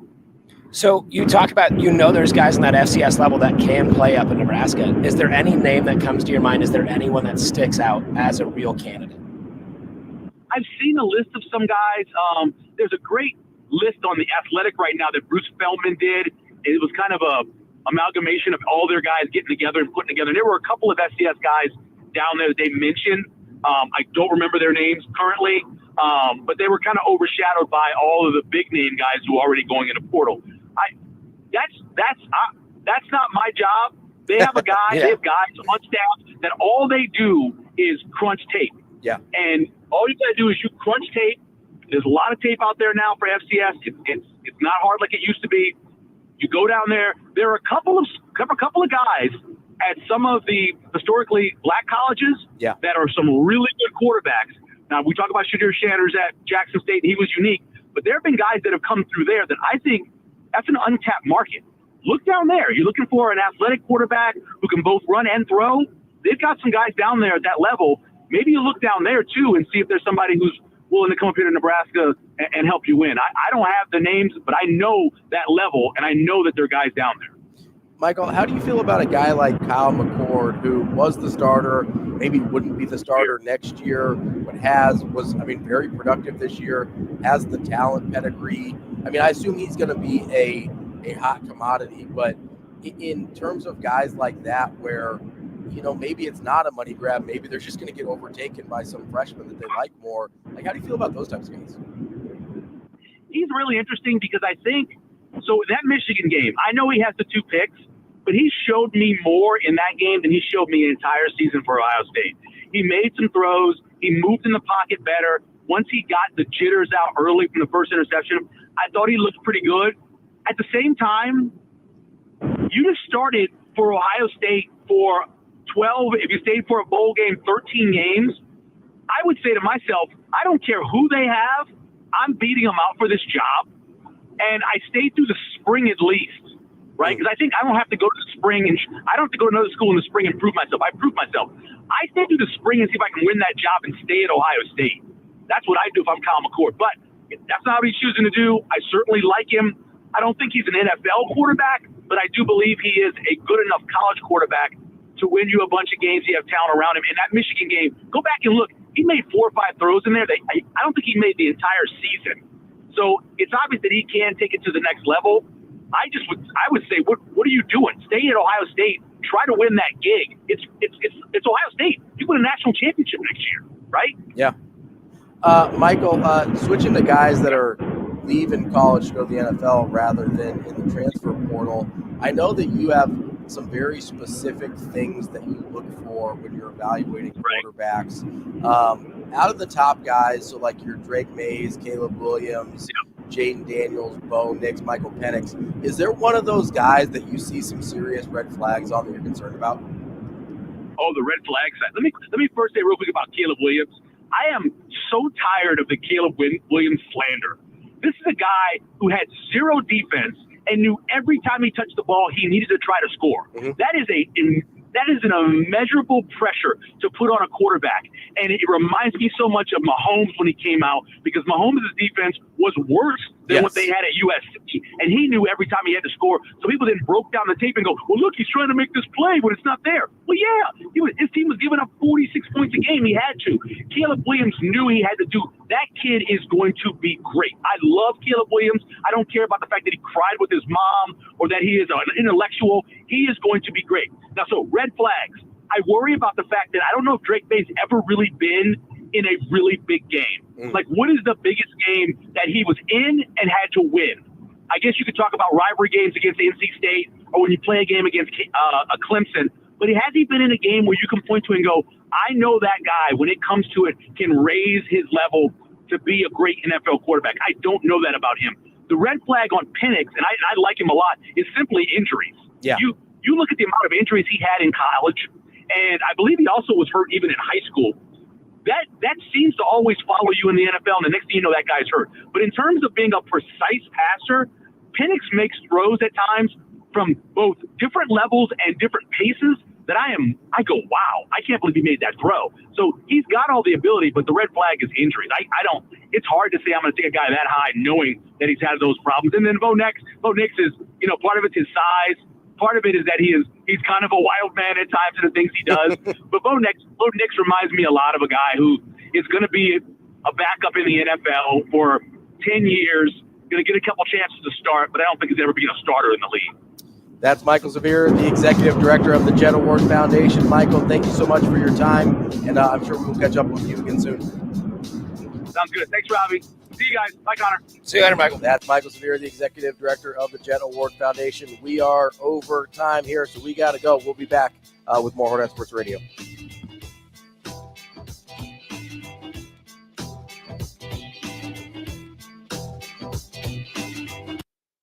We will be back.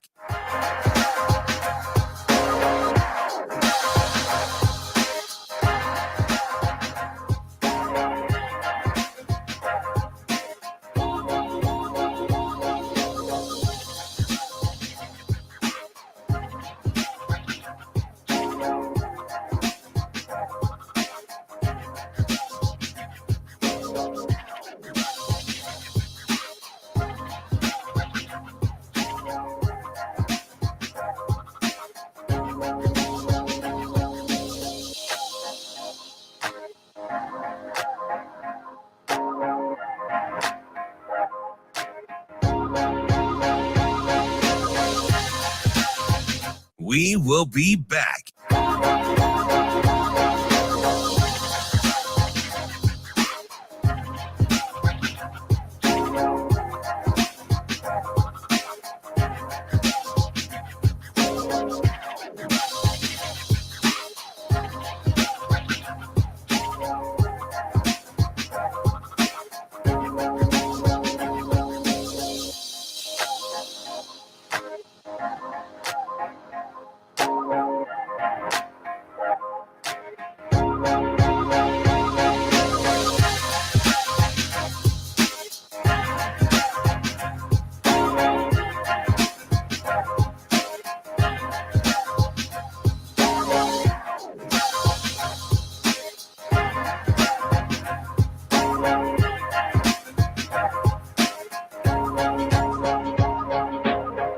We will be back.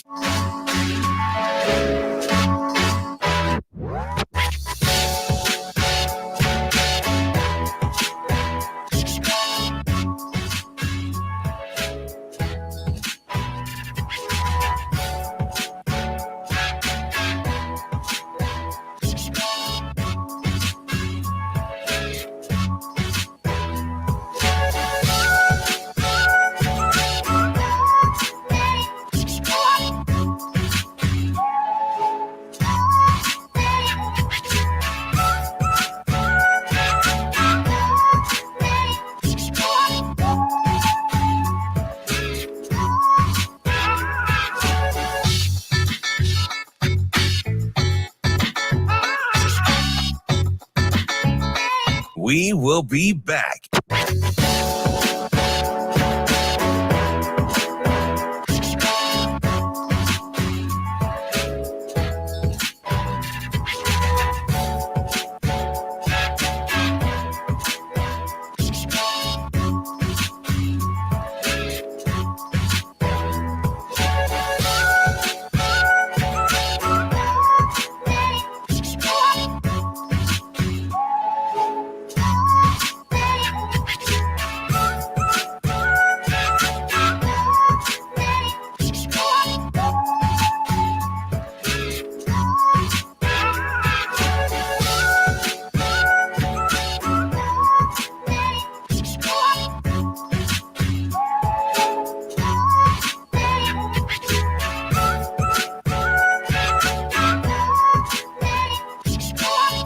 We will be back.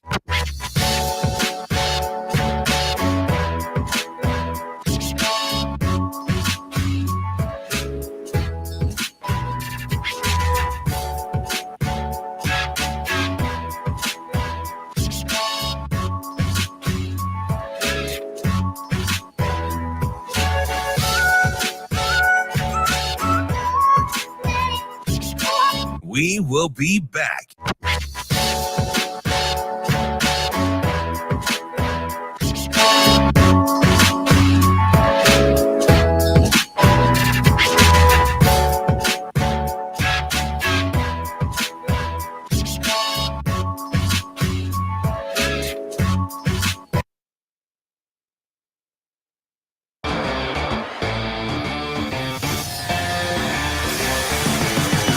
You're listening to Hurrdat Sports Radio.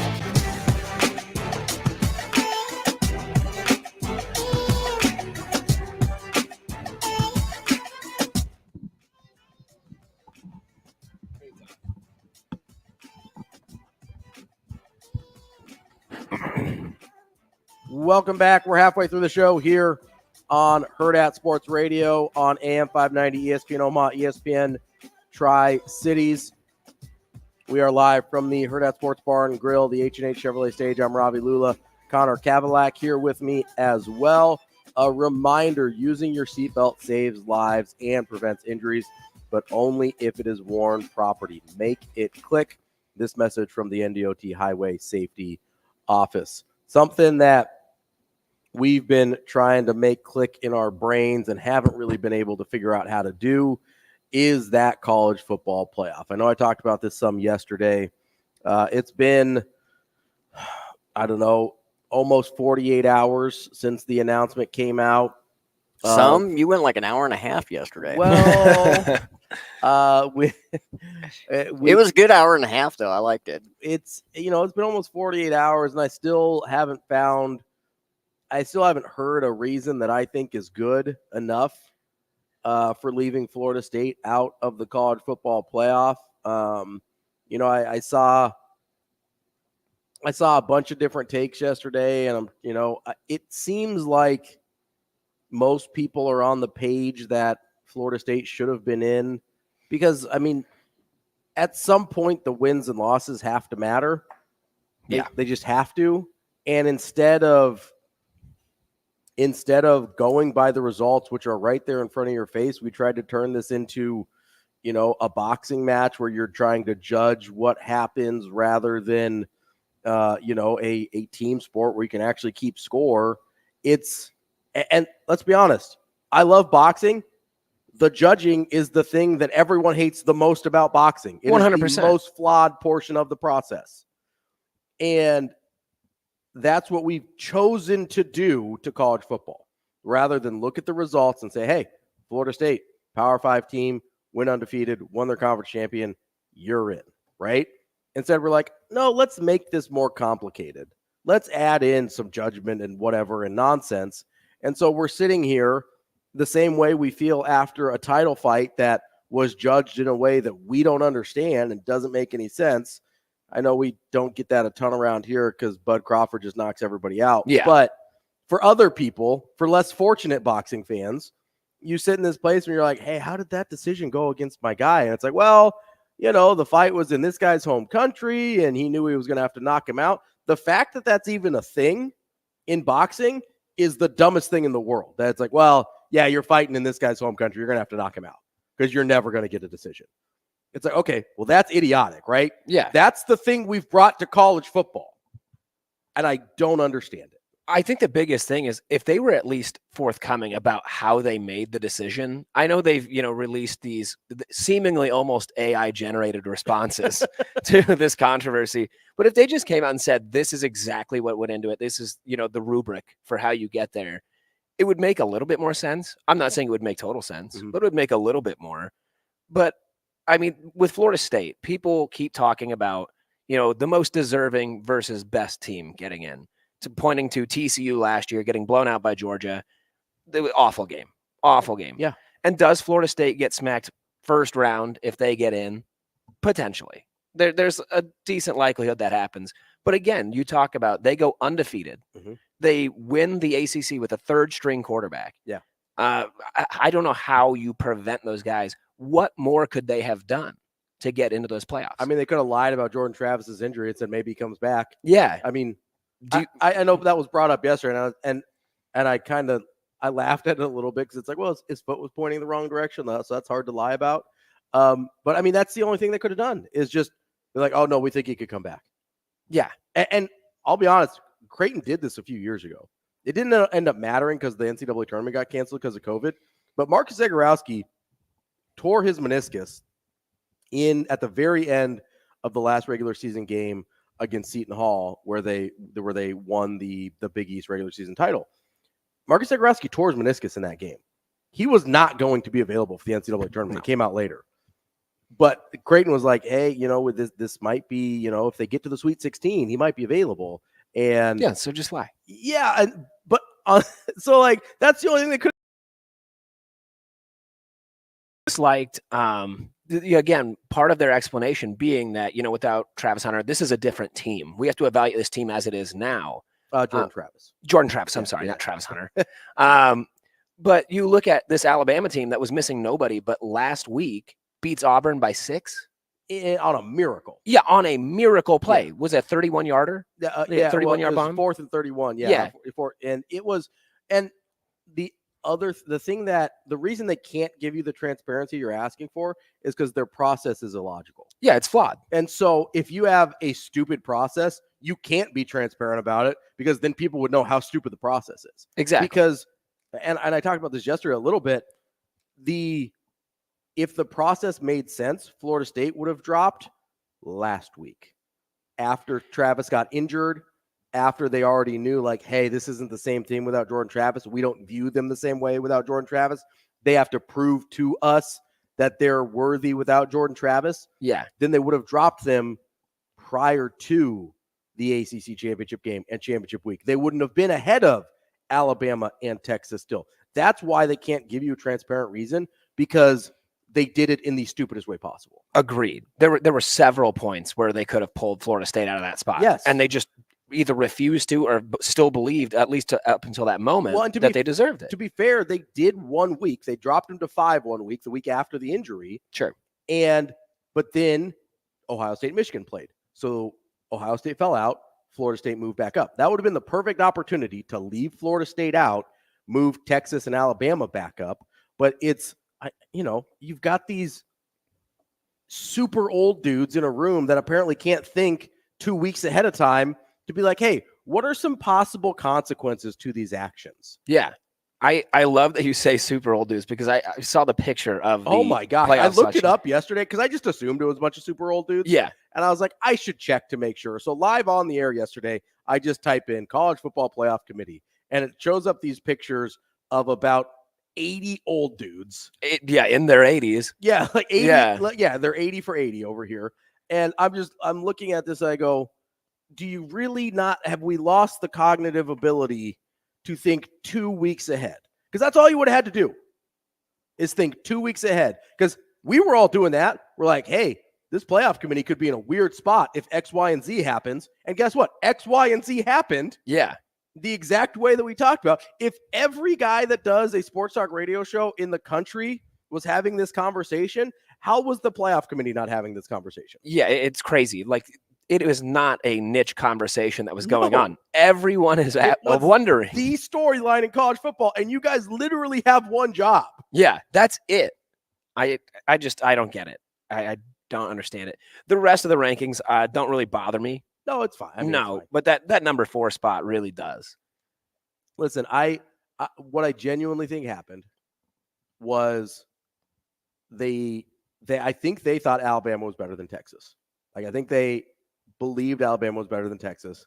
I think they were too scared to put Alabama over Texas because of the head-to-head game, which it would have been really easy to explain. Be like, hey, that was like week 2. It was a super long time ago. Sure. We think these teams have changed a lot since then. Obviously, Jalen Milroe's gotten a lot better. We think Alabama's better now. We think they have a better resume, which they do, by the way. I would say so. It's like we get the head-to-head matters, and we did factor that in, but the overall resume for Alabama was better. How hard was that for me to explain? It took you like 45 seconds, and it made a whole lot of sense. Did it make sense to you? Yeah. That's all they had to do. And on the back end of that, I mean, because it could be explained to where Georgia was number 1 for how many weeks in a row, then all of a sudden, boom, I mean, it's on the back end now. Now they're all of a sudden out of the top 4. So it's the same type of thing, just the opposite way of looking at it right there. I mean, it was right there for them to easily explain why they didn't have Florida State there. I don't think they had the cojones to put in Alabama without Texas because I think they were afraid of the Texas backlash. Oh, yeah. And so they're like, well, instead, we will just hose Florida State. We'll put them both in because that was the easy way out of that situation. And instead, they're just like, sorry, Florida State, your quarterback got hurt. Your team doesn't matter anymore. Like, see ya. None of it made sense. That's the part that makes me the most angry is none of it made sense. Yeah. If you put Florida State at 5 or 6 and it all makes sense, fine. I get that. Sure. I disagree, but I get it. But you got to at least provide a reason. You've got to at least make it make a little bit of sense. Yeah. Coming up, we've got Kerry Miller from Bleacher Report going to talk a little college basketball here on Hurrdat Sports Radio.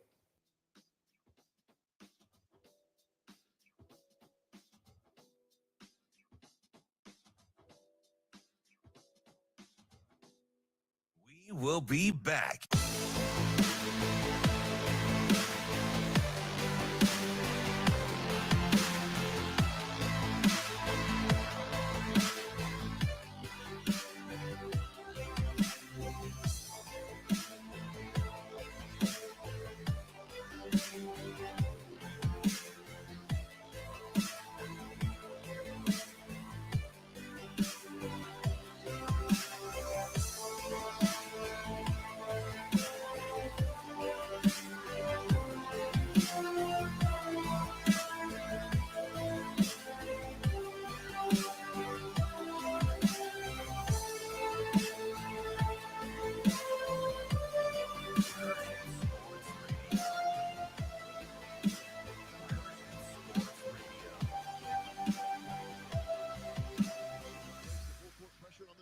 We will be back.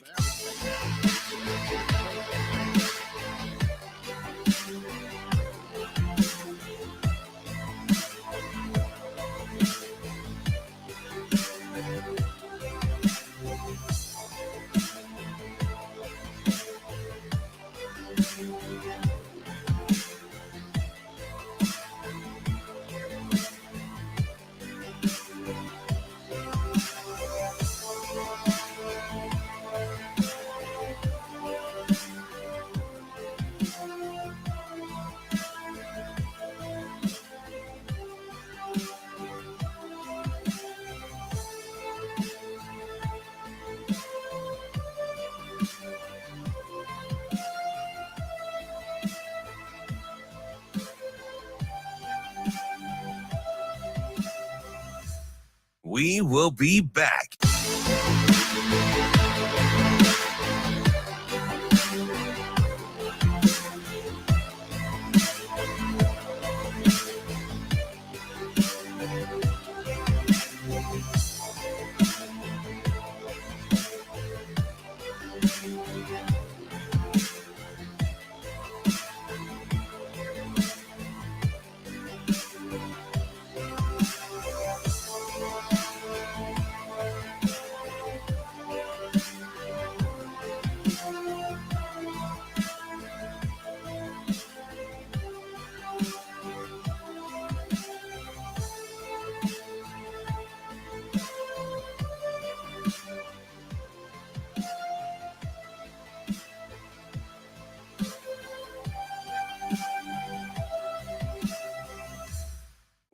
will be back.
You're listening to Hurrdat Sports Radio.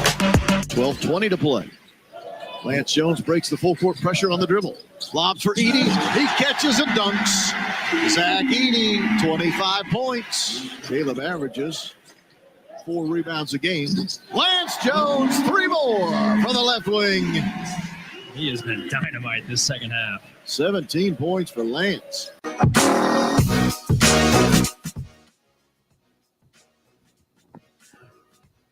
Wrapping up hour number 2 here on Hurrdat Sports Radio on AM 590 ESPN Omaha. And ESPN Tri-Cities. I'm Ravi Lulla. Connor Kavulak here with me this morning.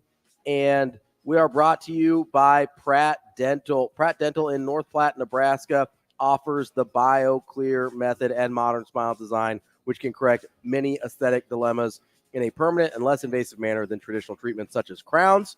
They were the first certified dentist in Nebraska in this method, and it can create a alternative to crowns. Multiple restorations in a day can be done less time, less invasive, less waiting, and fewer appointments. You can go check out some more information on the BioClear method at prattdental.com/BioClear-dental-treatment. Or if you just want to go to prattdental.com, under the services tab, you can click on BioClear Dental Treatment. We are joined now by Kerry Miller. He is a sports writer and covers college basketball for Bleacher Report. Kerry, how are you this morning? Hey, I'm doing well. How are you guys? We are doing well also. Wanted to get you on here because the net rankings came out. The first net rankings came out for college basketball, and there was a hometown team very high in those rankings in Creighton. Out of some of those teams, Creighton was up there started at 4, dropped to 5 yesterday. Colorado State's at 7, BYU's at 2. Any of those teams in that top 10 to 15 that kind of surprised you by how high they were? Surprise? No, because at this point, I think we realized that the early season net rankings is just kind of a barometer of who's beating the crap out of bad teams. Not. Fair. So we knew BYU was going to be way up there, and I'm not trying to slight any of the teams at the top. Like Creighton is a deservedly top 10 team. I think they certainly proved that in destroying Nebraska. I'm not trying to say Nebraska is a bad team, but I don't think Princeton was top 10. I don't think Princeton's going to be top 10 in the net at the end of the season. Sure. I don't know if Colorado State has the staying power of the top 10 team, even though they've been, really solid out of the gate. But certainly BYU at 2 is kind of the oddball of all of them because I think it was Houston, Arizona, and Purdue, and then BYU, which Houston, Arizona, and Purdue, I have them as projected 1 seeds right now, along with Kansas, who's down to like 15 or 16. But, for BYU to be at 2, that's basically saying they should be a 1 seed right now, which, I mean, they're good, but I don't know if I'm ready to go there yet. So you don't think BYU's a 1 seed? That's the takeaway there? I guess. It'd be nice if they were, because BYU has, they don't play on Sundays. It's hard to figure out where to put them in the bracket. If they're a 1, it's easy. They could be the 1 in the West, and they get to choose their region and all that. But BYU is always the bracketology nightmare for that seeding reason. Kerry, so outside of the net rankings, just in the early season, we're 7-8 games in for most teams. Mm-hmm. Who has impressed you the most so far in the early season? Man, that's a good question. I would say Baylor from a kind of a surprise impressed perspective. I mean, they lost 3 15-point per game scorers in Keontae George, Adam Flagler, and LJ Cryer, who transferred to Houston. And they're even better on offense. I think Ken Palm, their adjusted efficiency on offense, they're slightly better than last year when they were like number 2 in the nation. They got these transfers in Jaden Nunn and Ray J. Dennis, obviously the freshmen, Jacoby Walter and Yves Misi, but man, it is working for them. But certainly they are following that blueprint of beating the crap out of bad teams. They play Michigan State and Duke later this month. That's when we'll really get a sense of how good they might be.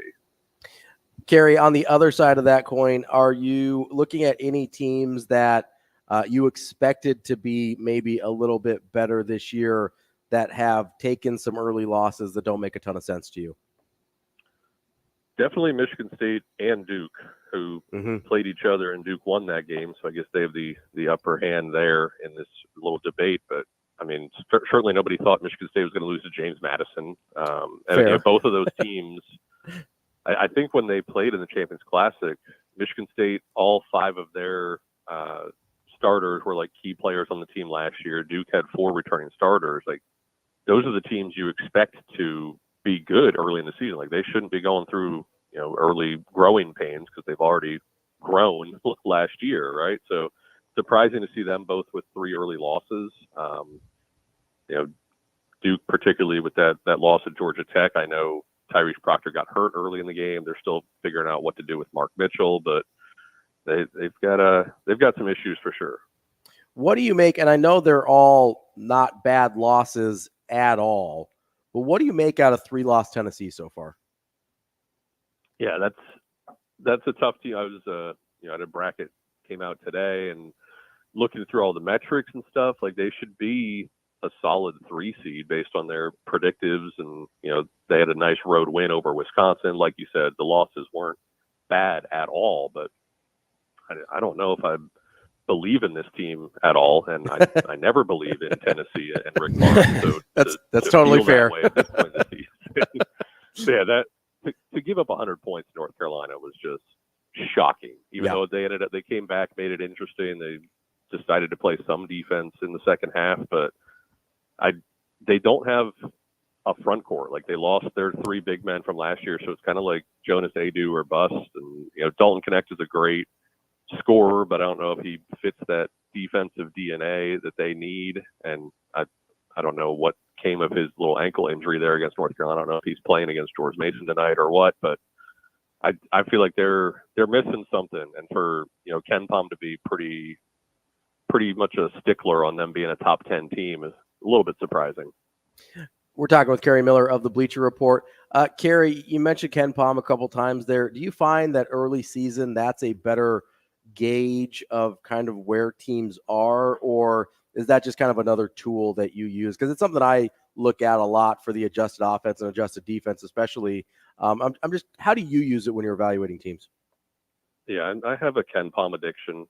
Hey, you and me both, man. You and me both. 15 Ken Palm tabs open. It's ridiculous. But yeah, so right now I don't pay really much mind to the net rankings. For even bracketology purposes, that kind of changes over the course of the season. And I think even the creators of the net would tell you that, like, it's supposed to be accurate on Selection Sunday, not 3 weeks before Christmas. But sure. For doing brackets, I combine a bunch of different predictive metrics like Ken Palm, Bart Torvik, Evan Maya, Hazel metrics, and just like, I don't just like combine them and then spit out a consensus and that's what it is. But that's kind of like the baseline that I use, and they all still have preseason data baked in, which I'm aware of. I try to not let that sway what I'm going to do. I'm not a slave to the rankings, but I think they're certainly more. Ken Palm is a better gauge of how good a team is than I think the net rankings, and certainly than the AP rankings. Kerry, I would be remiss if I didn't ask you about the Creighton Blue Jays. Obviously took that loss to Colorado State. Not a bad loss in terms of the opponent, kind of a bad loss in terms of how it looked maybe. What are your thoughts on Creighton early in the season and maybe in comparison to the team that made the Elite Eight run last year? Yeah, I do not understand what happened in that game against Colorado State. I'm not sure any of us do, to be honest. I know it was 4 o'clock on Thanksgiving Day. They may have had their turkey before the meal because they looked all sorts of sluggish, but they are incredibly good around the perimeter. I think they're making almost 3 times as many 3-pointers as they're allowing, which is just absurd. Yeah. I mean, I know they've always been a great 3-point shooting team, but what they're doing on defense right now is kind of ridiculous. The way they just completely shut down Nebraska's 3-point game, the first half of that game was pretty incredible. So I'm not in any way alarmed by that. Like you said, it was a significant margin, but Colorado State is pretty good, at least thus far. So I'm not alarmed by that at all. I think they are, they were supposed to be a top 10 team. I think they're still there. It still feels like a 3-horse race between them and Connecticut and Marquette for, who's going to be the best in the Big East this year. Have any of those 3 teams created any separation for you at all, or is it that's the top tier in the Big East and then everybody else you can start having a conversation about after that? I think, if I had to pick, I'd say Connecticut has a slight leg up. They almost won at Kansas, even without Stephon Castle. I think he's supposed to come back tonight against North Carolina. Their star freshman's been out for a couple of weeks, but I think they've proven that they're every bit as good as they were last year. I think certainly Marquette has some question marks in terms of what they're going to be in the front court outside of Iguodaro. But man, watching Sean Jones and Cam Jones play together with Tyler Kolek, that Marquette might be the most entertaining team in the country. I don't know if they're going to be the best team though. Kerry, we appreciate your time. I'm sure we will try and catch up with you again as the season progresses, even though you did have that UConn take that, maybe I don't love, but that's okay. I know I have been super impressed by UConn as well, because I thought they might take a step back with losing those 3 guys from last year's championship team, but I agree with you there. So, Kerry, thank you so much, and we will talk to you again soon. You got to take care, guys. That's Kerry Miller of Bleacher Report, covers college basketball. Want to tell you about our friends at Dingman's Collision Center real quick. 4 great Omaha area locations. They have been first place Best of Omaha for 18 years running, family-owned and operated. They've got the latest technology that they invest in. They also invest in the community with their give back program on every car repair. Go check out dingmans.com for more. More Hurrdat Sports Radio coming up next.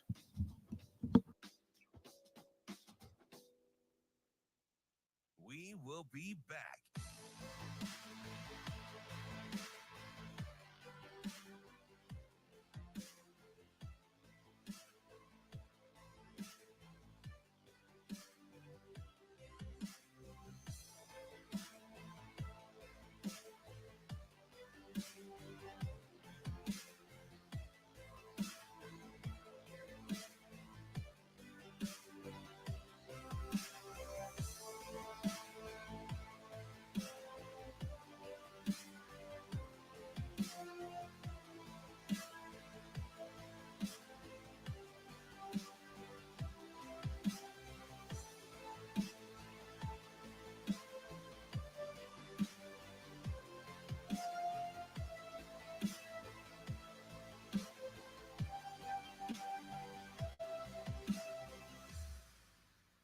We will be back.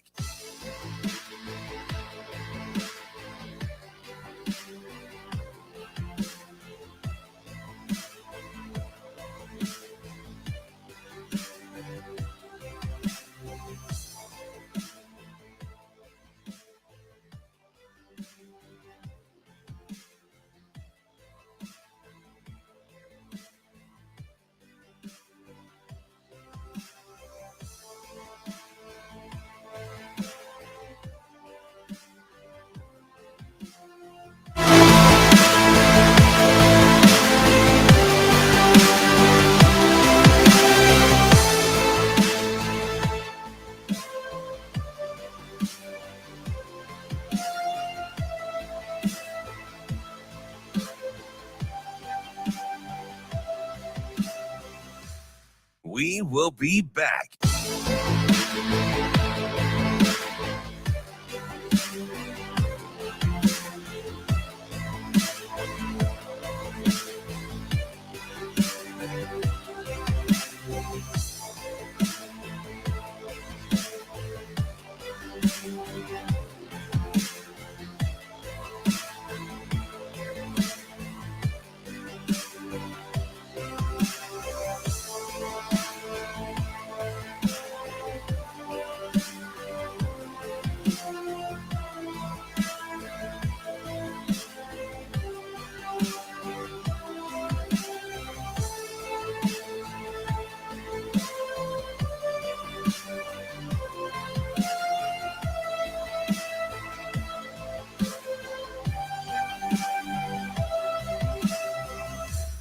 We will be back.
You're listening to Hurrdat Sports Radio, covering Nebraska football and recruiting for 24/7 Sports. Here is Mike J. Schaefer. Yeah, that's a grown-ass man right there. Mike Schaefer. I don't know. There could be bacon involved. Mike Schaefer. Appreciate it, guys. Thank Brian Edwards for me. Here is Mike Schaefer.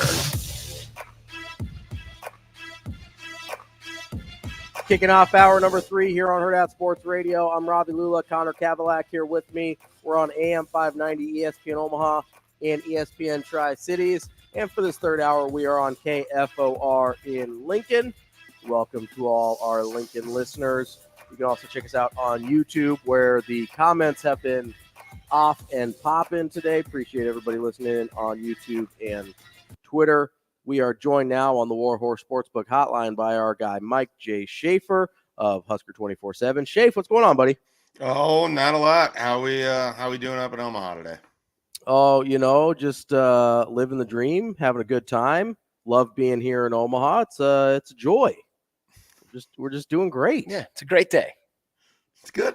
What's so funny? You don't believe we're having a great time? I always have a great time when I'm up in Omaha. So it's true. You need to come and actually hang out with me when you're in Omaha sometime. We just did like a couple weeks ago. I mean, kind of. You were talking to Jack the whole time. That's not true. Getting a little jealous? It was a little true. I mean, I came over to say hi to you guys, and you're like, we're talking about fantasy football. And I was like, all right, I'll see you guys later. It was important. I ended up beating him later in the weekend. It crushed his spirit, which is anyone who's ever met Jack Mitchell. That's your ultimate goal upon meeting him, is you just want to go crush his spirit. It's also not that hard to do. I feel like that's why it's so much fun. It gets, that he's just going to keep coming back. It's like one of those, inflatable things you see along the highway for car dealerships. Like he's just going to be all over the place and full of energy, and you always know that it's going to just be right back the next day. I thought maybe the analogy I would have gone for was Charlie Brown win the football, and you're loose. Just keep pulling the football away from him. My family watches the Charlie Brown Thanksgiving and Christmas things every year, so as you should, as everyone should. Classics. Yeah, it's a national pastime, I think, is watching Charlie Brown. Yeah, everybody, Bo. Schaefer, let's talk a little bit of transfer portal. I'm sure you haven't talked about that at all. So this is a very unique and interesting topic idea that you great poll. I'm sure you've never heard of before. I'm very creative and clever that way. So there's been a few names that we've heard Nebraska tied to, at least in conversation. Will Howard, which I think is a reach at best. Sam Levitt and Blake Shapen. Out of those three guys, which do you think are even a little bit realistic, and which do any of those three guys, I mean, I'm sure Will Howard does, like, get you excited about Nebraska's quarterback room for next year? They're all sort of unique in an entirely different way. Like, it's like they just went and they took one from three different, buckets basically of different types of quarterbacks here, which makes it sort of interesting to discuss all of them in the abstract. With Will Howard, I think he's a good enough college quarterback. My one kind of concern is that he was blessed to be playing with a really great running game at Kansas State the entire time. Mm-hmm. They didn't have the best wide receivers. I feel like you're going to take a step down in both of those situations at Nebraska. And so it just puts a lot more pressure on Will Howard. And I wonder, like, if you're going to invest, do you really feel like you're one piece away in your quarterback without necessarily having the other, complementary pieces? Maybe Will Howard's job is to develop those guys into complementary pieces. That would be the counter argument there. With Blake Shapen, I guess it's kind of a question of, is this just because of, comfort, or do you really view this as a guy that's going to be healthy, going to be available to give you, you want 12 games, obviously. And so I'm curious on that one. And then, Sam Levitt just feels like an upside bet, someone that, was a 4-star in last year's recruiting class, a big athletic kid, wants to be, developed as a passer, but has the ability to run a little bit. So it allows you to retain that in the offense, but you can try to build around his arm. The interesting thing is he was the one that barely played in the game against Nebraska, but he did have the bounce pass that went for the touchdown. So, they're all like really unique. I guess I think their best shot is probably Shapen. It'd probably go Shapen, Levitt, Howard. I mean, but that also might be the order of the interest from other programs. Like, Shapen might be the most available of those three too. And that might be why it seems like Nebraska could end up with them. I don't know what his market necessarily is because of the injuries. And it's just the way that Baylor was down this year, it creates a perception that probably chases some off from him as well. So with the QBs you listed, you mentioned that, we're going to need those complementary pieces. We need that running game. We need those receivers. Where do you see the biggest room for improvement in those rooms to help those QBs kind of get into that level of success that we need out of them? Well, I don't know. Without outside additions, like if they don't go get a running back out of the portal or a freshman running back that can push right away, I don't know how confident I can feel in Nebraska's running game. I mean, I think Emmett Johnson is a fine piece, but I feel like Nebraska needs to move beyond fine. I mean, if you just go back to when they started missing bowl games and you look at their running backs in that stretch, Nebraska has not been particularly good in the running back room, and they haven't, they have 1,000-yard season to show for it in that entire time. So that kind of speaks to itself. I would think that you should also be looking hard in the portal for a running back. And then at wide receiver, I think that one's trickier because you don't want to stunt any development growth that you could get from Jalen Lloyd, and they like Demetrius Bell and Malachi Coleman and Jaden Doss. So if you can find another younger wide receiver that has a couple years of eligibility, that maybe has a little more experience, that would be a good route to go potentially at wide receiver to just kind of add to that group without necessarily taking away from it too, because I think that you want to give those guys all the reps and all the opportunity they can get in the spring. You might just want another, veteran piece to be there alongside as well. I don't know that Marcus Washington's going to get that waiver. I don't know that Isaiah Garcia Castaneda needs a medical hardship to play another year. So I'm curious what they end up doing at wide receiver as well. Schaefer, have you been surprised at all about the I guess interest in Will Howard. Not that people want him, but it seems like the way people are talking about Will Howard, he would be putting up like Dylan Gabriel or Cam Ward numbers. And he's a really good player from a really solid program, but I don't know. I guess I've been a little taken aback, by the fact that people seem to think that he is arguably the best quarterback on the market before Gabriel went on yesterday. Like, have you been surprised at all by the reaction to him in the portal?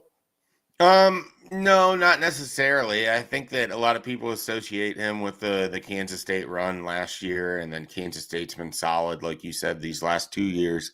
I think that he has kind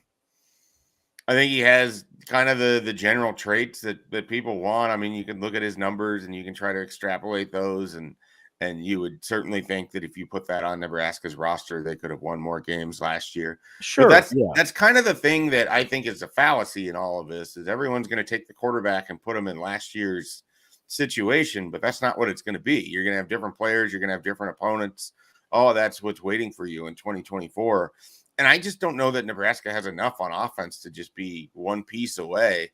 And so I don't know that that just Will Howard alone changes the outlook for Nebraska significantly for 2024. So yeah, I'm kind of with you. I'm surprised that there's this much fervor, but at the same time, when Lincoln Riley's flying out there, when Notre Dame, Will Howard was the number one guy for them until Riley Leonard was in the portal. I mean, it just seems like these prestige programs have really valued Will Howard, so then it would trickle down to the fans with the way that it's going to get covered. Yeah, I guess it's the prestige programs that seem to be coveting him. That surprises me a little bit. I think it's just a really safe, comes from a good program. Like I think he's also transferable, where you could probably put him in most offenses and it's going to be fine. I mean, I wouldn't put him in what like Liberty tries to do. That wouldn't look very good, but I mean, for the most part, he's going to fit what Notre Dame or USC or these places want to do. And I think that they might also view him as a little bit more cost effective in some cases too. Is there a quarterback that we haven't talked about yet, or that maybe you've heard could have some interest in Nebraska, or Nebraska could have some interest in them? Not yet. I mean, we'll see kind of who all gets into the portal throughout the next sort of couple weeks. That's the thing that's interesting, is I don't know how quick Nebraska is going to move on everything, because there's going to be these shifts, right? Like when William Howard goes off the board, that takes a team away. When, all these other places like Minnesota getting their quarterback takes a team away. And then you still have teams that are finishing out bowl seasons, teams that are finishing out playoff. Like, there's going to be a whole list of players that are going to go in January that are also going to be somewhat interesting to this program as well. And so it's just a matter of, if you think you have the guy right now, you move forward on it. But it also doesn't hurt you to be patient. And I look at a guy like Sam Levitt, and I don't know that he's going to make a fast decision either. And if Nebraska is hoping to take two quarterbacks, are you hoping that you can convince a guy like that you are totally fine taking two quarterbacks and he's still going to have an opportunity? And then do you take that commitment before you get the second quarterback? But there's kind of a tricky nature to all of this. And unless you're slam dunk yes on somebody, and I don't know that other than maybe Will Howard, they would be, it might behoove them to slow play it a little. Schaefer, at the some of the other positions, I know we talked about running back and obviously some wide receiver. Do you look anywhere like defensively, maybe linebacker, where they might want to add some pieces, or do you think they like the guys they already have in the building there? I think it is a combination. I mean, if you can find the right sort of fit for you at linebacker, somebody that could come in, I think ideally it'd be someone that has multi-years of eligibility. I don't know that they are going to be gunning necessarily to get a one and done. Now, if it's a good depth piece, a thing like that, if it's a guy moving up from the FCS to the FBS level and it's not going to necessarily cost you much of anything, or you could do a cost of attendance scholarship, if you will, they might have interest in that. But I think if you could find, a younger couple-year middle linebacker to help paper over an area where you're thin, I mean, Makai Bayer, and if John Bullock walked. Nick Henrich is gone. Luke Reimer is gone. I mean, you've got a kind of a thin spot there at middle linebacker, and so I'll be very interested, who they sort of use this spring, but also if we see a couple names pop up again, more from the transfer portal market than true freshmen, because I think you need somebody that can help you out next year. Schaefer, this is a super weird question and nothing to do with Nebraska, really. Do you know, is there rules around with the transfer portal? If a guy were to enroll basically immediately in like a winter session or whatever, could they theoretically play in a bowl game? I don't think so. I think the way that it works is that their status for that team is only available at the start of the second semester for the new program. Okay. Does that make they can be there earlier for the workouts and stuff, but essentially like it's after a semester break. Now I don't know how that works with the quarter system people. Right. But yeah. I know this was an effort to combat before the season where if a guy transferred in August, he would end up on like this happened with Nebraska with Tristan Gebbia and Oregon State. That people were leaving and then able to join programs that were on the quarter system because they hadn't started school yet. So I think they were trying to do it to where when you enter the portal, when you go in this session as it just now open, you are not available to play again until the start of the next session. So that is my understanding of it. Now there could be some sort of loophole in there. They're pretty good at leaving those out there, but you just got to find the right person to expose it.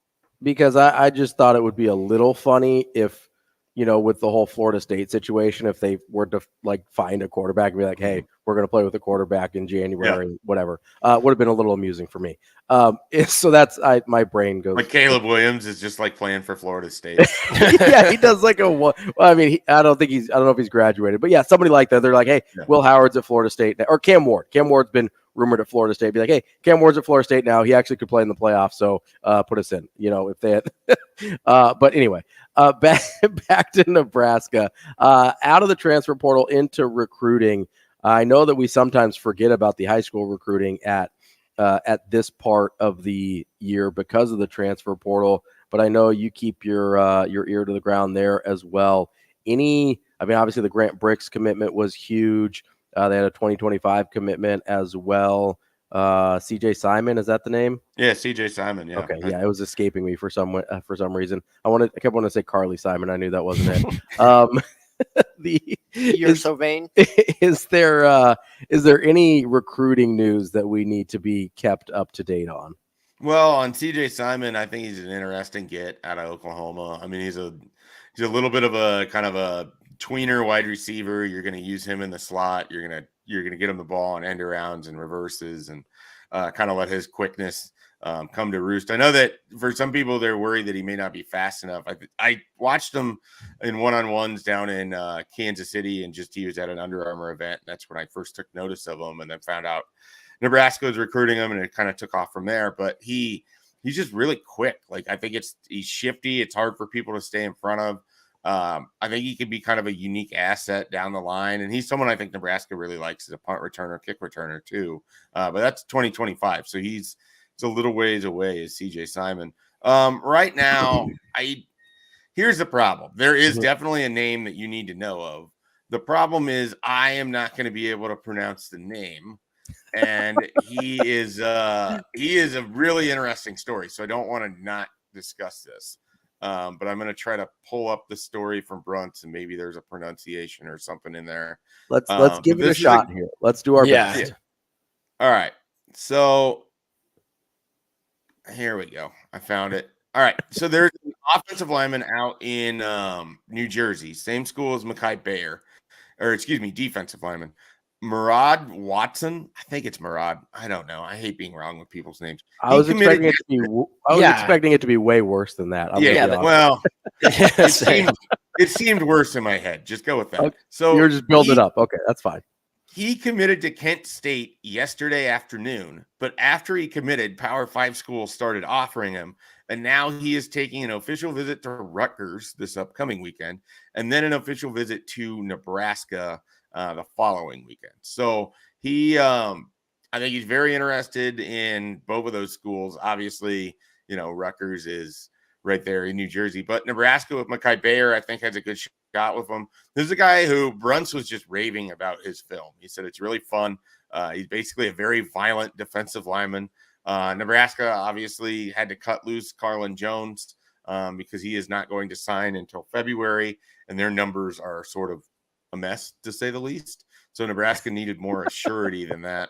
And this could be a replacement here in Murad Watson. I would invite people to go watch that film. Like I said, it's violent and it's fun. So that's what people want out of their defensive players. Yeah, and also their movies a lot of the time. Schaefer, so you brought up the Carlin Jones things. I'm glad you did, because so it was a situation where he wanted to wait until the spring to make his decision, right? The February, whatever. So Nebraska technically did cut him loose, right? Because they didn't want to wait on that. That's what he's telling people. So, okay. I mean, there was still a chance. There's still a chance he could have been at Nebraska, but because of the added ambiguity of waiting, they didn't want to be in that situation. Yes. Is that a fair assessment? Without being able to answer fully for them, this would be my read on this situation. Carlin Jones didn't want to give up his commitment to Nebraska because he's not assured to have a spot at Ohio State, because he still has to take his official visit that's now been pushed back a couple times. And he needs to leave himself an option. Nebraska would still be that option. Nebraska doesn't want to be the bridesmaid and just hold on to. They didn't want to be the safety school. Yeah. They're Carlin Jones. And then in the meantime, USC offers anyway. So it's not like he's not going to have opportunities. But Nebraska is basically, I think they liked him a lot. I think he liked Nebraska just fine. But he's, and he told me this when Ohio State offered, he has to explore what those the alternatives are. Sure. Like he has to let himself know if he's making the right decision. And I have nothing but respect for that. And I think Nebraska basically said the same thing. Like, we appreciate it. We think you're going to be great, but we can't guarantee you a spot. And so we've got to move forward. And that's ultimately what happened. And that's a guy that also tells you how good they feel about their defensive line, by the way. Well, I was going to ask. They can take a guy where it's like, I would put him in my super six. Like, that's how good this isn't like sometimes when Nebraska loses a commit, it's like, hey, he wasn't going to be that good anyways. No, this was I feel like Carlin Jones was one of their 6 best commits, but they just, numbers are where they are. And I think they are comfortable. If guys in the class want to look around, then they're not going to wait on them. And that's sort of where they're at. How much of that to you from the Nebraska perspective? And I'm asking you to, trying to play armchair psychologist a little bit here, which, if you know anything about people that work in sports, like, we're definitely qualified for that. How much of it do you think from Nebraska standpoint was the, hey, we want guys that really, really want to be here, versus we like what we have in the room, this isn't a huge position of need for us? Like, were both of those things factors in your mind? Yeah, I think they were both factors, and I think a lot of it just comes down to, we don't need to do we don't need to put ourselves in a situation where we're waiting on one person that we're not even sure we're going to get either. So I think some of it was that, and it was basically like, okay, we don't need to spend the capital, the investment on this. We don't want to have to chase it down. And our numbers are weird, and we can't wait until February, which tells me that they're not going to. I mean, I think they have a couple more high school guys that they're looking at here, and that's largely going to be over. They're going to have to figure out their total portal number, and then we're going to have to start seeing some names from Nebraska's end go into the portal too, because there needs to be more, there needs to be more room, quite frankly.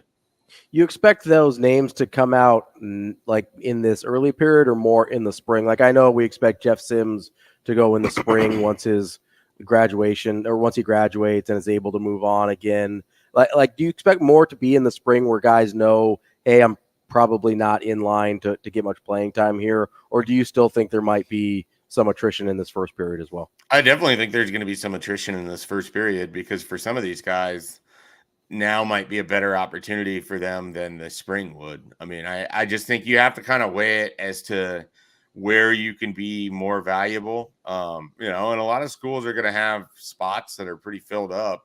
And especially right now where we're getting to the tail end of this extra COVID year. Mm-hmm. And so I just think that you're going to have a lot of, you know, full spots or already graduated grad transfers or multi-transfers or whatever you want to call them. I would think that you have to be somewhat judicious. Like if you have some schools that you're interested in and they have openings, you might want to look now. It depends on where you want to go too. I mean, if you're not hell bent on trying to get to another Power 5, then maybe you do wait. And you give yourself some spring footage to give some FCS schools or things of that nature. So I think there's always an interesting conversation for every athlete as to when it makes the most sense for them to go into the portal. That's Mike J. Schaefer from Husker 24/7. Schaefer, we appreciate your time as always.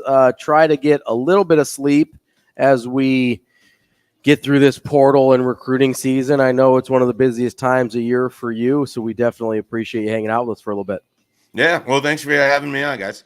We will talk again next week, Schaefer. That is Mike J. Schaefer, Husker 24/7. We will be back with some Hurrdat Hot Seat here on Hurrdat Sports Radio.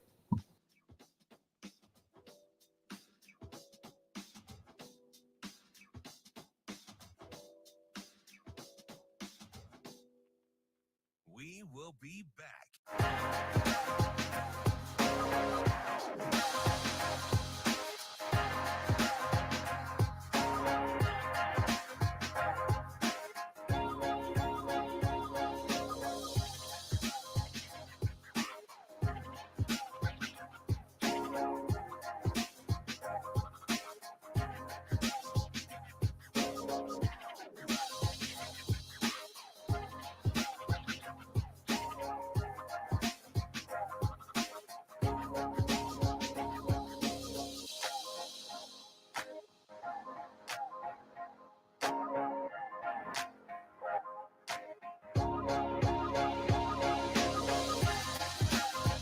We will be back.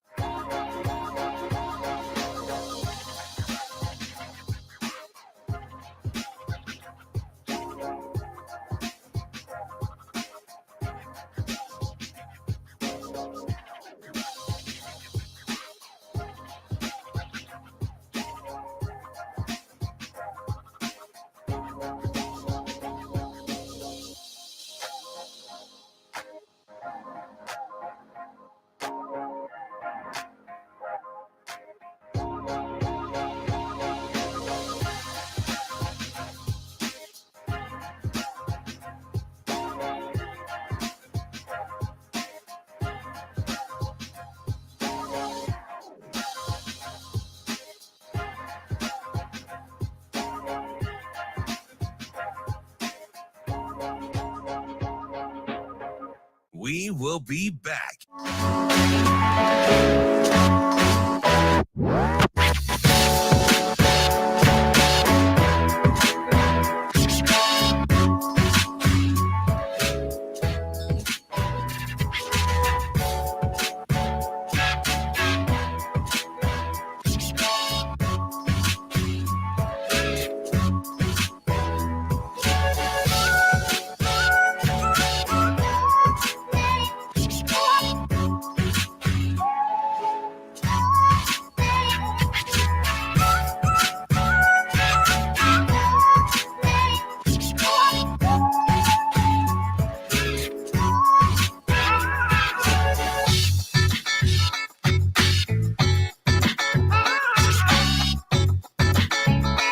We will be back.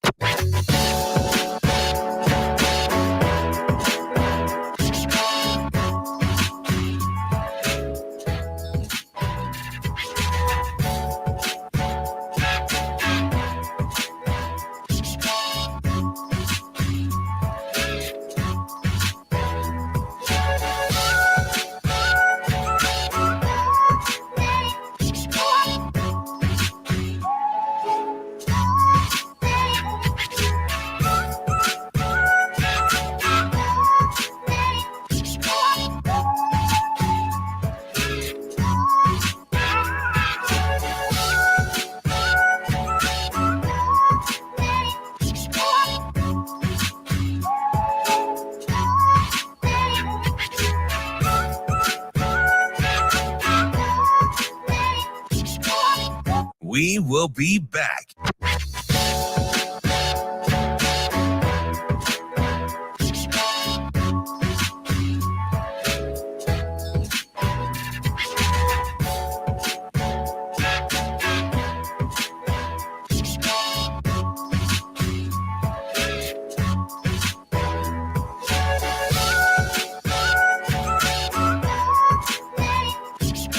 We will be back.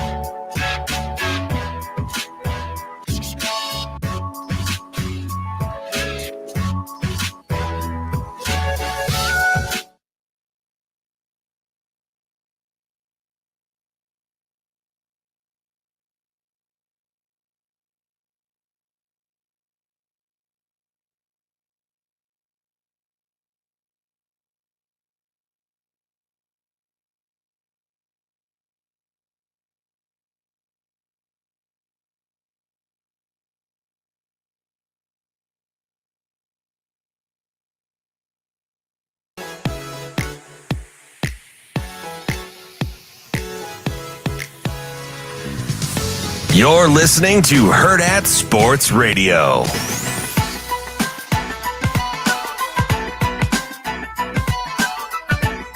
Welcome back to Hurrdat Sports Radio. I'm Ravi Lulla. Connor Kavulak is here with me from the NBNR podcast. Make sure you check out what those guys are doing. Fun stuff over there. We are live on AM 590, ESPN Omaha, ESPN Tri-Cities, and KFOR in Lincoln. During the break, Connor just realized how good Grayson McCall is. Really, really good. Yeah, no. Stupid good. Those career stats are insane. 11,000 yards, 160 total TD passes. Unreal. Unreasonably good. Yes, he is. Is my mic gone, Shane? What happened there? We good? No, you're good. Okay. I can hear you. I got very quiet all of a sudden, in my ears at least. Yeah, he is an unbelievably productive quarterback, over 10,000 yards passing for his career, 88-14 touchdown to interception ratio passing. I don't know if you know, that's pretty good. Yeah, I've heard so. That'll work. And almost 10 yards per attempt passing, which is crazy good. Also a terrific decision maker with the offense that he's had and that he's run. He ran for over 500 yards as a freshman QB. That number's gone down as he's become a better passer. But really, really productive dude. That's the guy. If you're not going to get a Will Howard, if you're not going to get one of these higher end guys or a guy with multiple years at a higher end, like Kyle McCord could give you 2 years as a high end guy. That would be a really appealing option for me. Absolutely. Cam Ward, same way. I think Cam Ward has 2 years. I get these freaking COVID years mixed up so badly, but I think he's got 2 years available to him as well. You've got some of these younger guys that are available, but if you're going on let's say you get Sam Levitt as your young guy, Grayson McCall would be a perfect 1 year starter. Let Sam Levitt learn and develop as a passer a little bit, and then get him end up being the starter role. That would be honestly kind of my dream realistic scenario. Yeah, would be a Grayson McCall, Sam Levitt combo. I think he's a little bit better than Chapin. I think he's a lot better than Chapin. Yeah. But that type of role would be, I think, perfect for him. Well, and both reasonable targets. Yeah, both I think McCall. gettable. I think very gettable. And I think that's maybe what's the most appealing about it is I think it would be the right situation and a very gettable situation for both of those guys. But right now it is time for the Hurrdat Hot Seat. Today we are brought to you by Alumni Hall. We need to talk about all of our Husker fans that are on your shopping list. Santa's making his list, checking it twice. You need to make your list too, make it a little bit easier on Santa. He's going to Alumni Hall, and so should you. Alumni Hall is your one-stop shop to get all things Huskers, gifts for him, her, the kids, even the dog. They've got everything you could possibly want for everybody in your life. They've got 2 great stores in Lincoln, one in downtown on P Street, the other in South Point Pavilion. But me, I'm an online shopping kind of guy. You can also hit them up anytime at alumnihall.com. This week, get 20% off your Alumni Hall purchase with code UNL Holiday. All one word, no spaces. That's 20% off UNL Holiday at alumnihall.com. All right, time for the Hurrdat Hot Seat. As the guest, I will allow you to go first. You said you had some truly wild questions for me, so let's get it going. Yeah, so you told me last night that you wanted random. Yeah, random, off-the-wall kind of stuff. So the first one, and this is how I judge a lot of people. Okay. What is your go-to chain pizza restaurant? Ooh. It's got to be chain. Chain. So are we talking national chain? Yes, national chain. Okay. So my go-to now is probably Domino's. That's the correct answer. Because usually I have it delivered. If I'm going chain, I have it delivered. Of course. Domino's, I think, has the best delivery. And after they changed, I think it was like a decade ago, they changed everything. Yeah. Because before, not a Domino's fan at all. Did not think it was good. But I really enjoy the crispy thin crust now. Yeah. That's my jam. The garlic butter dipping sauce. Correct again. Very, very good. The stuffed cheesy bread, very, very good.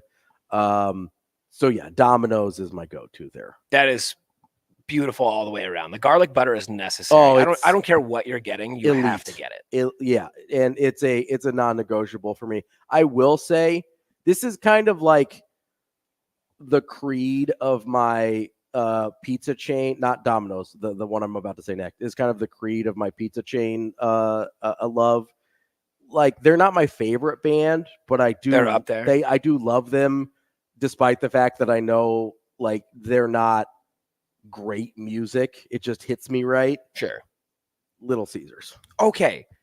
Again, great move. It's hot and it's ready. And it's also, okay, it's partially a get what you pay for situation, but it's also better than you would expect for a $5 pizza. 100%. Like, or I think it's $5.95 now. But yeah, whatever. It's still a great deal. I have got like a little bit of PTSD from CC's Pizza and those buffets for like $5. Comparatively, Little Caesars wins. Dominates. Like I would take Little Caesars over several other chains regardless of price.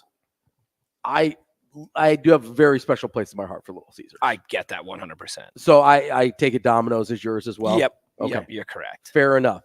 We're going to start with an easy one here for you. Okay. Andrew and I are going to do a Christmas movie bracket later in a couple weeks here. Yes. What is your favorite Christmas movie? Ooh. Let's start there. This is a two-parter. That's tough. I want to say Elf, but I don't think that's it. I'm going to have to go the live action Grinch with Jim Carrey. Okay, fair. Yeah. Fair. I think I have to go live action Grinch. That's a pretty good one. Is there an under-the-radar Christmas movie that we should be considering that you're afraid we might not? Under the radar. I don't know. I think you have to go the original The Santa Claus. Tim Allen. Yeah. Well, that's a very good movie. Yeah, and I think it flies under the radar just a little bit. I think the other ones the sequels are what they are. Yeah. But, whatever. But The Santa Claus is a very solid take. I will accept The Santa Claus as tribute. All right, number 2, you're up. All right, so this one's got a couple of, it's hypothetical, obviously, but it's got a couple of addendums. Okay. There is no lifelong injury here. Okay. What is the lowest amount of money you would step in the ring with primetime Mike Tyson for? The lowest amount of money? You're getting primetime, like 19, 20-year-old Mike Tyson. And I'm not going to die. No lasting damage. You can guarantee I won't die and I won't have lasting damage. Yeah, you still may have to go, get a jaw wired shut if he catches you really clean. Sure, but after the jaw's wired shut, I'm not going to have like brain damage. No, I'll be able to eat. I'm not going to have to drink out of a straw for the rest of my life. So it could be let's put a 6-month cap on the injury. Yeah, whatever the injury is, it could 6 be months later, you're good. Excruciating for 6 months, but after 6 months, you flick a switch, you're good to go. Yes, 100%. 6 months of pain is a lot. Yeah. I'd probably do $1 million. $1 million? Is that low or high? It's high you're not. I've seen a lot of people answer higher because this is one of my favorite questions. No, it's a good way to gauge people. It's a good question. I mean, $1 million is a lot of money. Yes. And it's not like quit your job forever money, but if I'm not taking no risk of permanent brain damage or death, I don't need change your life money. That's true. Like it's just nice chunk of change. I need 6 months. Like I could do, I can do my job in excruciating pain. For Are 6 you months. stepping into the ring now with him, or can I be also in my physical prime? or at the time when he was in his physical prime, like 19? No, that's what he said. Yeah, he's in his like prime, when he's like 20-year-old 19 or Mike Tyson. 20-year-old Mike Tyson. But not 19 or 20-year-old today, 19 or 20-year-old 1990. So it's 1990 time period, correct? Yes. Yeah. So that's like $3 million now. I mean, Oh, he's talking about the money today's value. money. In today's money. Oh, yeah, today's money then. Yeah. Am I in my prime physical condition, or am I now? I'll let you go in your prime. Okay. Yeah, definitely $1 million then. Okay. Like, listen, I'm not that I was anything special, but I was in better physical shape several years ago. I think $1 million. I think that's what's fair. your number? I said 100,000. That's pretty low. It's very low. Like that's pretty. But like low. also, how many people get to say they stepped in a ring with Mike Tyson? So that lends its own value. I sell the rights, make a movie about it. Now I'm getting more money than I started with. That's fair. Yeah, I don't know. 100,000 is not enough. I think I need $1 million. I think I might have undervalued myself. I think you and might. I've been giving 100,000 as my answer for a very long time, and I really hope Mike does not hear about this. I call him Mike. We're on a first name basis. You guys are cool like that. 100,000 seems low. I think you might need to reevaluate for inflation. I think you might be right. Because you're not getting a house for 100,000. No, you're not getting. You get a nice car for 100,000. That's fair. I don't know if that's worth it. No. I think you might need.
We will be back.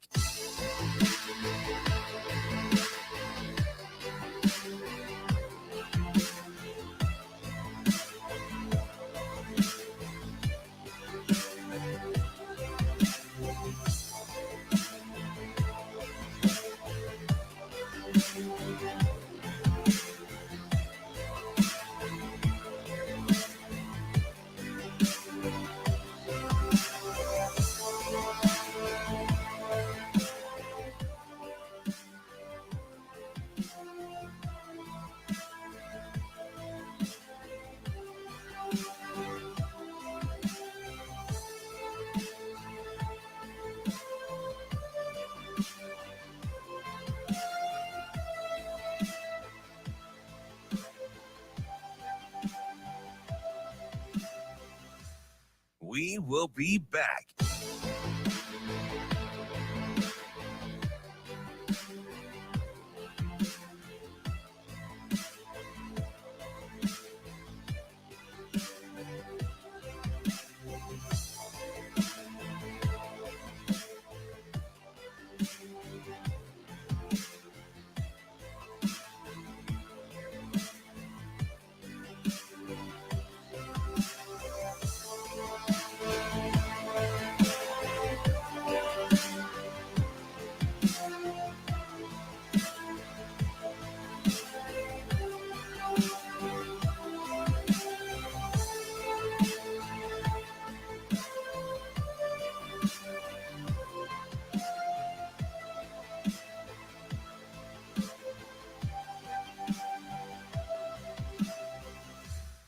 We will be back.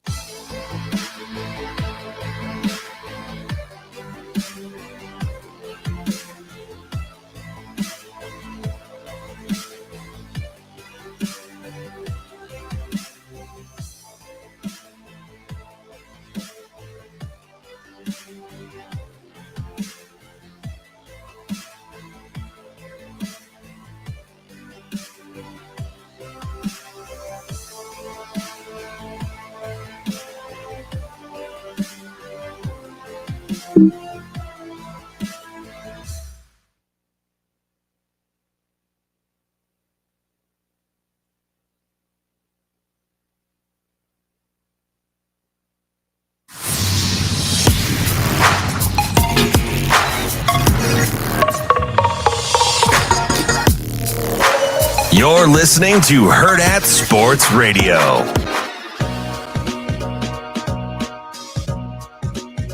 Wrapping up the show here on a Tuesday. I'm Ravi Lulla, Connor Kavulak here with me. We are live from the H&H Chevrolet stage at Hurrdat Sports Bar and Grill on AM 590 ESPN Omaha, ESPN Tri-Cities, and KFOR in Lincoln. Talking about the Christmas movies a little bit. Travis chimes in on the YouTube stream. Wonderful Life is trash.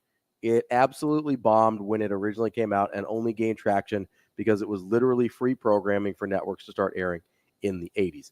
I actually agree there. I don't think that's a good movie. I'm not a fan. I'm going to side with that one too. Yeah, it's a good take. First of all, terribly depressing.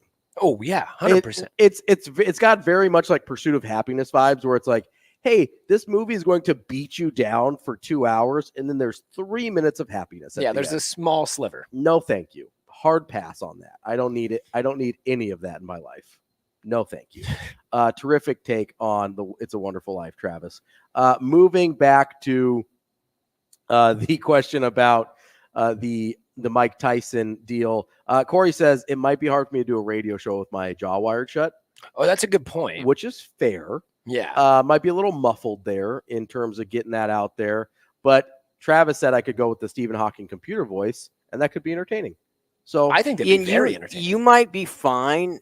I'm just, the lasting damage, and it's not even the lasting, it's the damage that might come back on you in like 10 years. Because like you could just have something that pops up. What do you think lasting damage means, Shane? But I mean, you could be fine for like 7-8 years or whatever, but then you could just have something pop back up just because you've been hit by Mike Tyson. Shane, Mike Tyson. Stop, Shane. The hypothetical is literally there's no long-term damage. Yeah, it is not a real situation. So stop trying to apply logic to an illogical question. Yeah, I'm just saying you got to get at least 10 million. After 6 months, it's like you never did it. Yeah, minus the money you got. After 6 months, nothing happened. Like that's the rule. 1 million is plenty for that. I think I have talked young Connor here into 100,000 not being enough. Yeah, no. The more we contextualize that, the more I realized I was super wrong. Yeah, I think you have to at least buy a new house money. Yeah, agreed. Like that's buying cash, walk away. Yeah, just like I don't have a mortgage. I paid for this house in cash, whatever, boom. And you could get money on the backside of that. You could sell the story. You could sell the book rights. You could have the 30 for 30. You could have whatever documentary but that what you if you make a trash movie like It's a Wonderful Life? You don't make any money off of it. Free network programming. Yeah. For the next 40 years. People will remember my name. Ken says Patrick Stewart narrating A Christmas Carol is the best rendition of that work. I'm actually a Muppet Christmas Carol guy. I like that take too. I love that. But movie. I do love Patrick Stewart, so I will not. I won't hate on the Patrick Stewart. I won't hate on the Patrick Stewart take on Christmas Carol at all. All right, continuing on Hurrdat Hot Seat here. I believe it is. I don't know whose turn it is, but I'm going to go. All right, I've got a Would You Rather.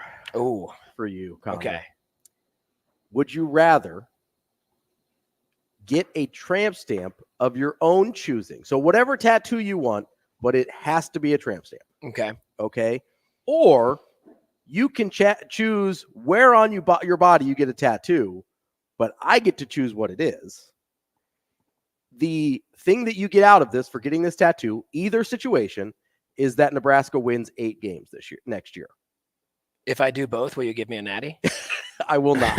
I will not. See, the easy answer, I think. You just ask for a natural light? Oh, gosh, no. Oh, no. I'm really more of a Natter Day guy myself. There you go. I love a Natter Day. If you came up with something at Nebraska Brewing Company comparable to a Natter Day, whew. I've got seltzers. Those are kind of close. No, how dare you? They're kind of close. No, sir. Dramatically different. I'm going to need you to work on that. Talk to the brewers. All right, yeah. I'll have a sit I think down. they're listening right now. They might have just heard us. Guys, if you could give me a Natter Day, figure something out for me that we can get a Natter Day flavored, like something in the neighborhood, not a seltzer. Okay. From Nebraska Brewing Company, like I will be the face of your new product. I don't know if that's appealing or not, but I volunteer for whatever it's worth. All right, so yeah, so has to be a tramp stamp, but you get to pick what it is, or you get to pick where the tattoo is, but I pick what the tattoo is. I think I go the latter because I think you're too nice to do anything too offensive. Yeah, I probably wouldn't do anything like vulgar. Yeah, it would not be flattering. No, but is any tramp stamp flattering? Well, no, but it's mostly covered most of the time. Oh, not the way I am. You go shirts off all the time? Oh, yeah. A lot of Pat McAfee vibes. Oh, yeah, 100%. Yeah, no, I think I got to go to latter. I'm going to let you pick what it is. But Okay. I'm gonna, wait, do I get to pick size too, or do you get to pick size? No, I'll pick this. I get to pick the tattoo. You just get to pick location. But it would be like a normal size tattoo. Like we're not talking like no, I'm not doing like a tattoo. full back piece or anything. Like a normal-ish size tattoo. Yeah, I think I got to run with that. Okay. I think that's easy. What about you? If you had to reverse that, I think I might go tramp stamp. That's probably a smart move because I don't trust anyone else enough to pick what it is. Yeah. Because you could pick some bad stuff. Oh yeah, and again, I wouldn't go vulgar. No, right, but like you could still. I'm going to pick something ridiculous. Yeah, and I think I go tramp stamp. I'm getting like a 3x3 Ronald McDonald just for no reason. Still, you got to tell people the story of like, why do you have Ronald McDonald? I feel like people would like make me get like a Nebraska ball tattoo or something, and that would, and I'll go with that's a smart move. I'll go with the tramp stamp. I'll figure it out. All right, your next question. All right. From the arc, you've got 10